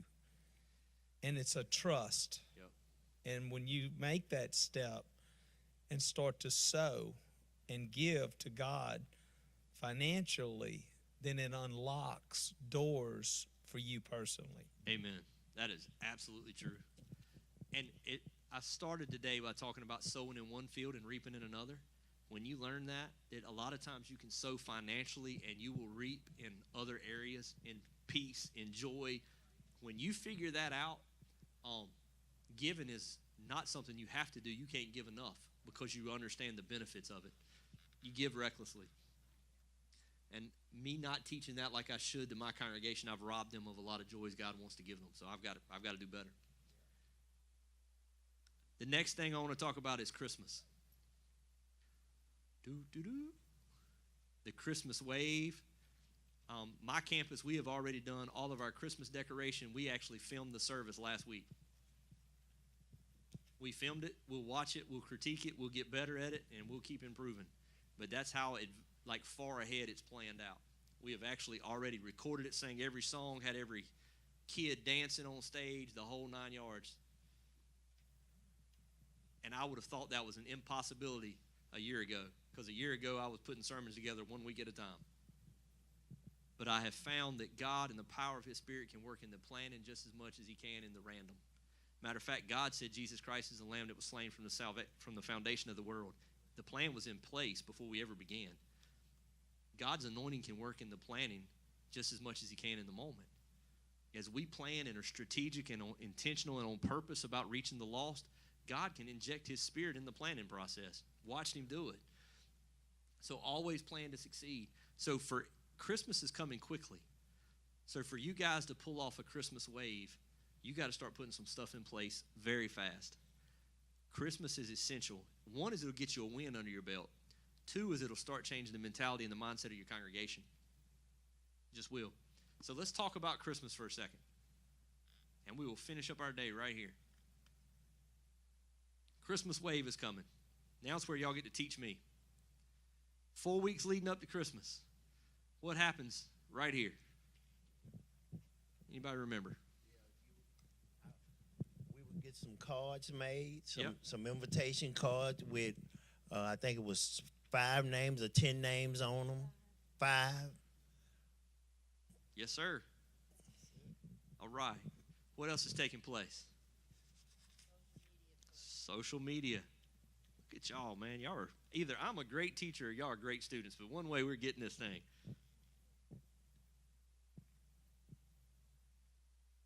Social media push. What is common about your sermons leading up to it? Remember what I said all these sermons would have? Evangelistic.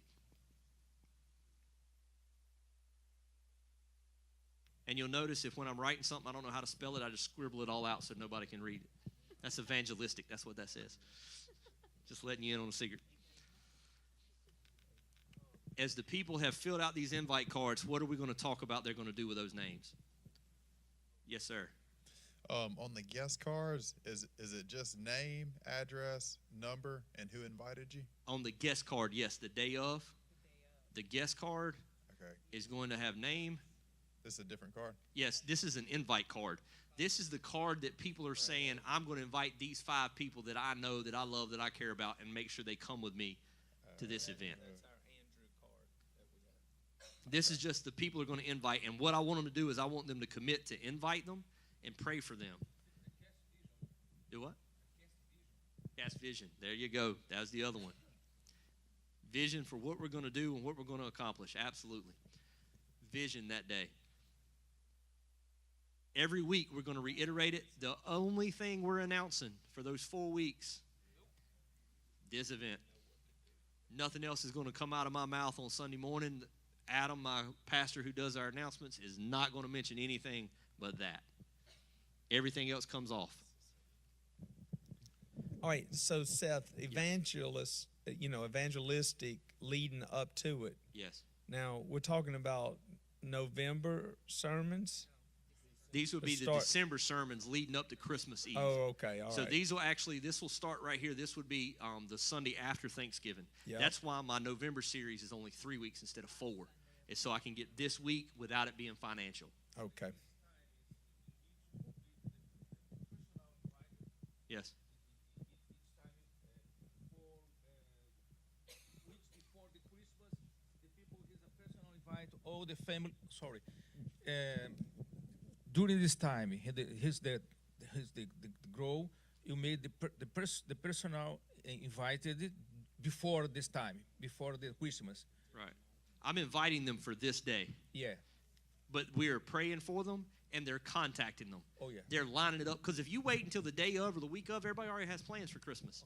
I need you setting that stuff up 3 or 4 weeks out, because if not, they'll have an excuse. Oh, I've already got plans. I've already got this laid out. I want us to get to them early. I also want to make sure that if these 5 names are people that maybe they've not as close to as they once were, or maybe they don't talk to every week, they have a chance to have a conversation with them and restore that relationship and connect with them before they invite them. And I don't want them just to say, hey, will you come to church with me? I want them to say, hey, if I meet you down the street at this place, or if I meet you in the parking lot, will you come in and sit with me at church? If this person knows I'm going to sit with you at church, you're not just going to abandon me. You're not going to leave me with people I don't know. You're going to sit with me. You're going to walk in the building with me and sit with me. They're much more likely to come. It's all in the way it's worded. You got to teach that to your people. From the front, when they're filling this out, I am emphatic about the way I teach that. Ask them to come sit with you. Tell them you will meet them out front. We prepare all the people. Which time we prepare all the person involved with this time, because we have the team. All the people he's staying involved before the Christmas. Which time do we start to prepare this team? To all the people that are going to help pull this day off? Yeah, okay. Now, as quick as you can. We prepare that team Like, they'll be practicing for what takes on the day of that event. Like I said, I've already got ours done. We already have everybody in place. But by here, we're practicing full bore. These kids that are going to dance on the stage for that Christmas, which we'll have all the kids in all of our children's area up front, but I'm going to have some that are well-trained. There's going to be some that really know what they're doing. They're going to be on the front line. The rest of them will be behind them. It'll make it look better, but it makes everybody's a part, but nobody feels left out. They'll be training every week in their kids' time. They'll be working through the dance as part of their worship. They'll be doing the elements that they're going to bring into the service. Why? Because they'll be talking about it. They'll be talking about that everywhere. Man, we're practicing for this big thing we're going to do for Christmas. Everybody's leading up to this point. I will have guests that come during this lead up because the kids are at home practicing. They're talking about it, and they're bringing folks with them. So we're leading to this day. How do we know that this day is successful? Double the attendance. Double for your trouble. And how do we know that we've been successful leading up to it? We've now had a good day. We've got double the attendance. What do we get? Guest cards. Gold, baby. You have talked to Josh. Gold, pure gold. Look, you want to see somebody upset? You have a huge day right here and double your attendance, and then somebody asks, how many guest cards you get? Oh, we got 10. Oh, it'll go sideways. You put all this time, effort, and energy to get people there. You were successful, and then you didn't bother to get their information so you can follow up? I didn't have time to call.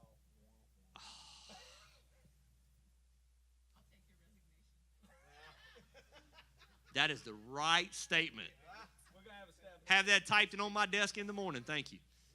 After the signing, Yes. what time you start the guest meal? Yes. The guest meals will start the week after. As soon as the week after, we'll start guest meals. And depending on how many guests you have as to how many guest meals you'll put in place, depending on your capacity. Yes, sir. Do Christmas the week after because it's the most least attended church Right. service. I actually will have a guest meal there, but I will hook everybody to come back to this service. I'll have a guest meal there anyway. Why? Because my regular attenders won't be there that Sunday. My guests will be. So I'm still going to have my guest meal. But I'm going to hook them to the sermon series that starts the second week after. This is what we call an open week. So it'll be an off-topic sermon. It won't necessarily be in my series. Because I've just wrapped up my big Christmas series on my day of my wave. I'll have one service, and then I'll start my January sermon series is called Quitters. Everybody talks about New Year's resolution. I'm going to quit eating this. I'm going to quit smoking. I'm going to quit drinking soft drinks. It's called Quitters. About the half time. Halftime. Halftime. That's right. This is halftime right here. And then we're getting rolling. We got their names. So now I want to talk to you guys for a second. It's time for me to be a facilitator leader. What ideas do you have for Christmas? Remember, we want a ton of kids on the stage, 25% of your congregation actively involved. What ideas do you guys have for Christmas, thing you could do for Christmas? I have an idea. Hit me. I don't know if Mr. Ricky, but instead of doing a full-fledged service on Christmas, Yep. do a Christmas pageant. Okay. And just that's your service. That way you get maybe everyone in, and you can still get the guest cards because grandma, What's whoever. a Christmas pageant? Explain that to me. Just like the whole Christmas story, Okay. Mary, Joseph, the whole skit, and then to drag it out, you have the little angels that sing, the typical song, and then when they come back after that guest meal, you hit them with whatever you really wanted to hit with, your typical I got you. message. Look, Christmas, and this is going to sound odd for a pastor, Christmas is not a day of huge salvations. Easter service has huge salvations normally. Christmas is not. It's because everybody's focused on relationships Christmas. They're focused on the relationships with their family. Is it a great place to plant seed? Yes. Are you going to have a huge altar call at Christmas? Not normally. Normally, it just doesn't. Am I saying waste the opportunity? No. Do I love the pageant and love getting all the kids on the stage? Yeah. Really what you're doing is you're just fishing with a big net. Okay. You're drawing as many people in as possible. Then if you get them back for week 2, now you're building a relationship. We talked about it earlier, the fact that none of us got saved the first time we heard the gospel. We want to make sure that we keep giving them an excuse to keep coming back. Yeah, okay. I'm with you. Love that. Our Christmas presentation that we're doing is gonna have the Grinch in it, and it's gonna be what you call a pageant, Christmas play kind of thing. It's gonna have the Grinch is gonna be interacting. It's gonna be the Christmas story. We're gonna talk about the Grinch is like Herod. All the kids are gonna come in. We're actually doing the Michael Jackson Thriller dance. The kids are doing Thriller dance for a minute. They're doing that. We're pulling that in with the Grinch. It's all going through a process.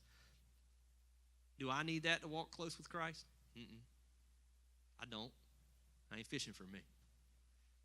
Love the fact that you're willing to say, hey, let's do this. Let's get them in the doors. Let's talk about it and walk them through it. The more kids, the more people you have involved and invested, the more people that'll attend. Even if all they're doing is building props.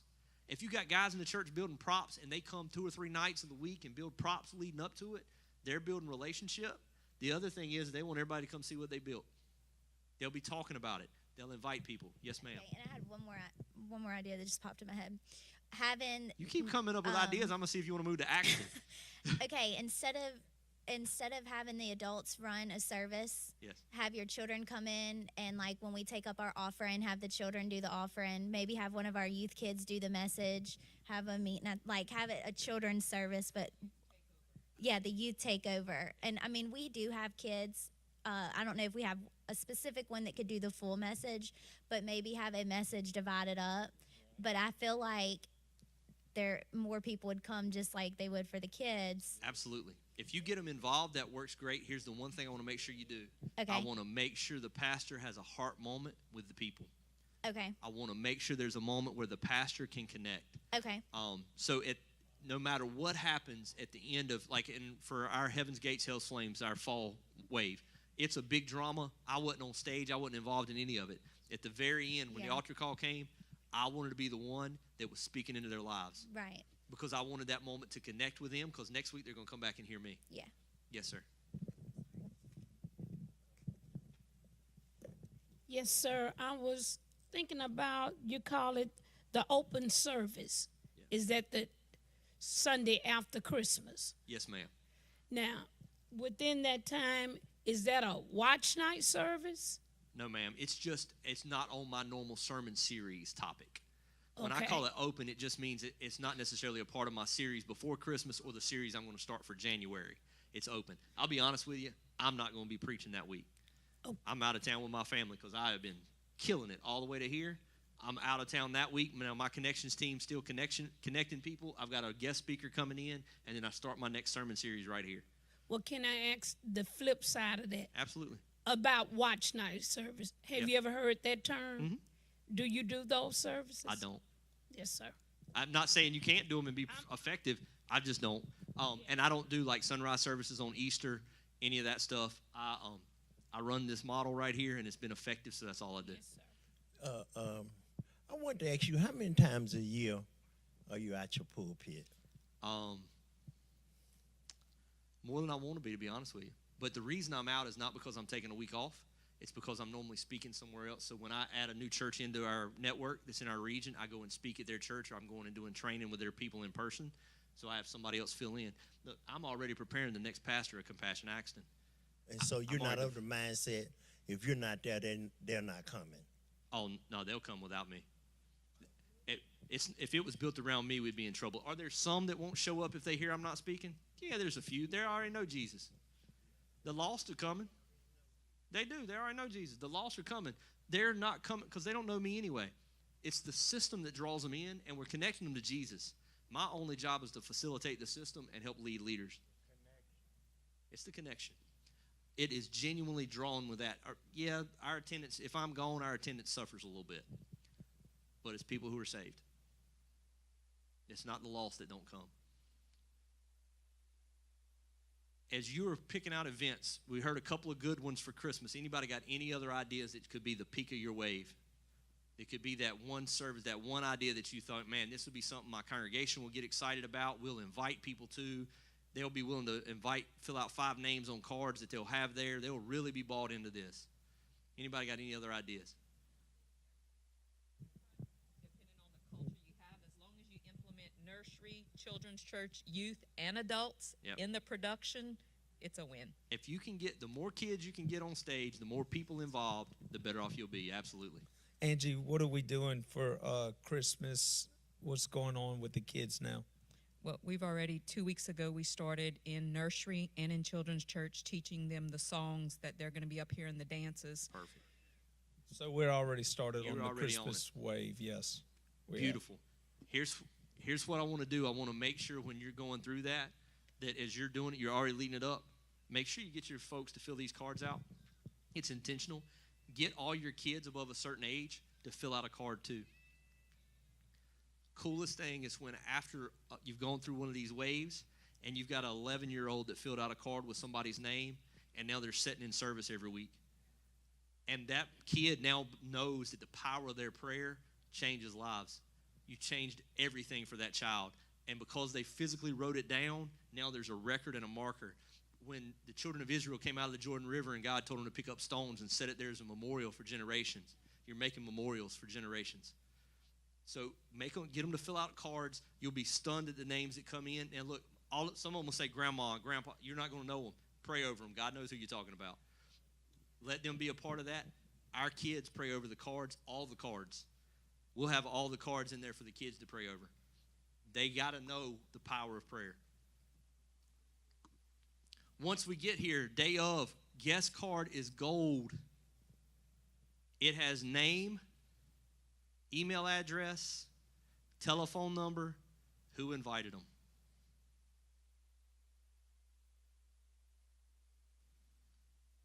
That information will be used to call them. We will start calling ASAP.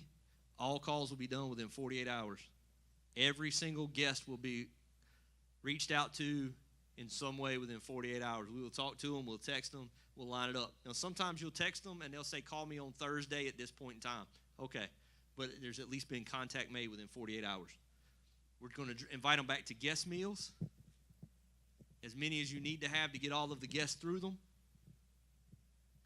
We'll know we had a great day of the wave based on how many cards we have. They're golden. Guest meals. At the guest meals, you're going to get a what kind of card from them as they're sitting around this table?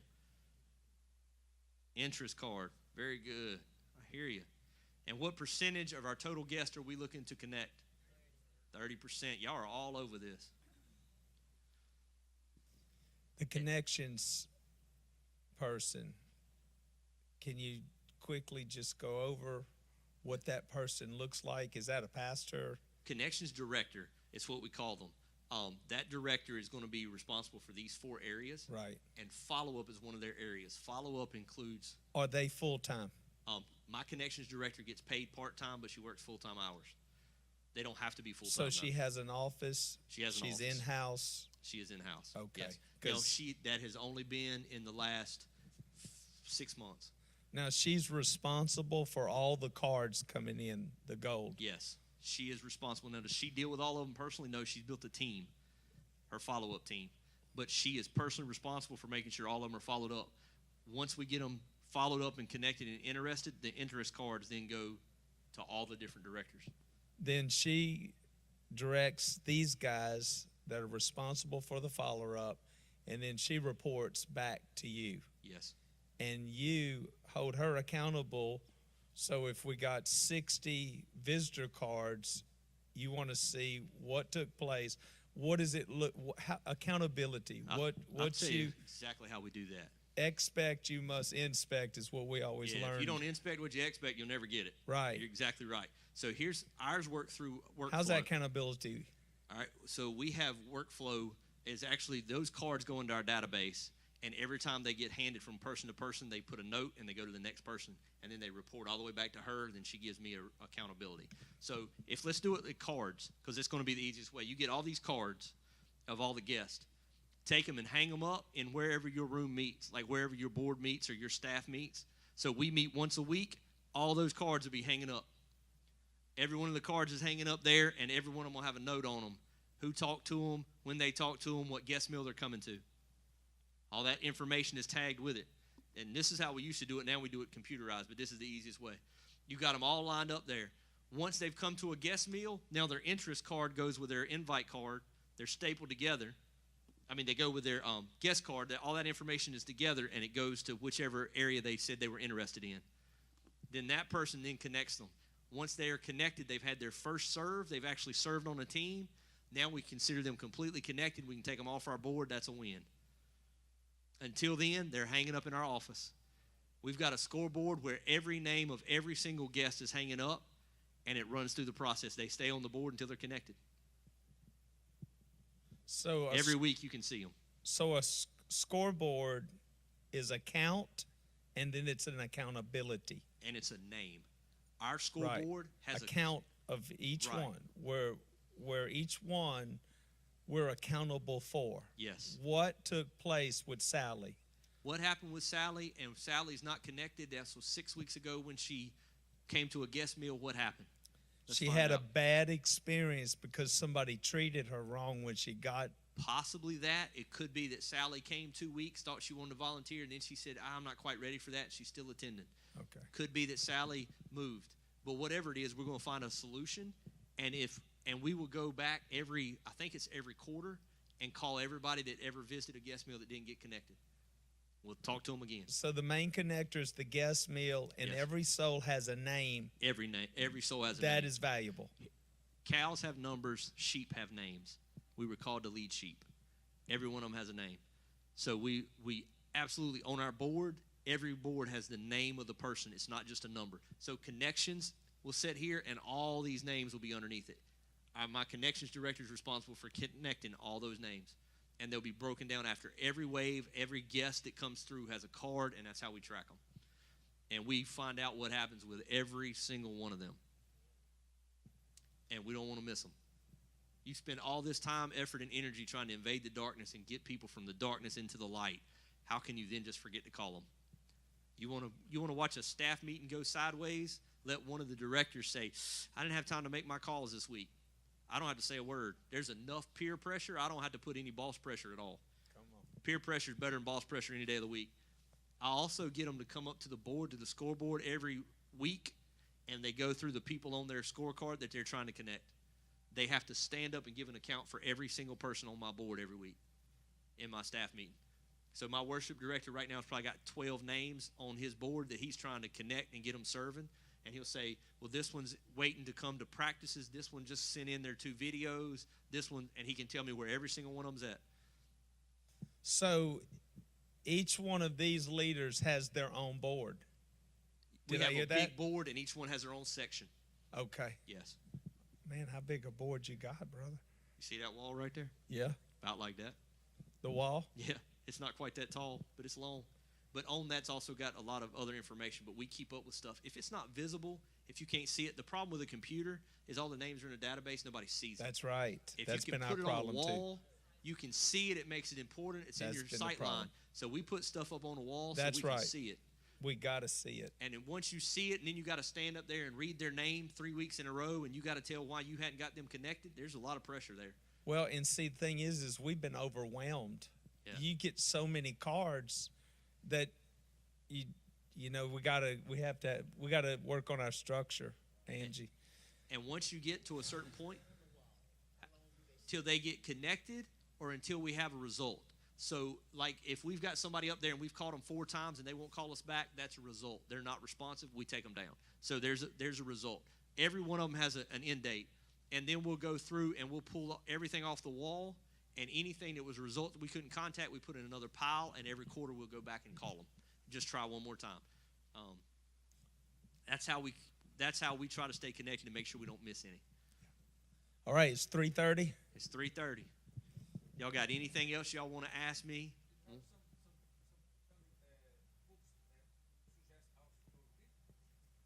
Books to suggest to read? I wish all this was in one book.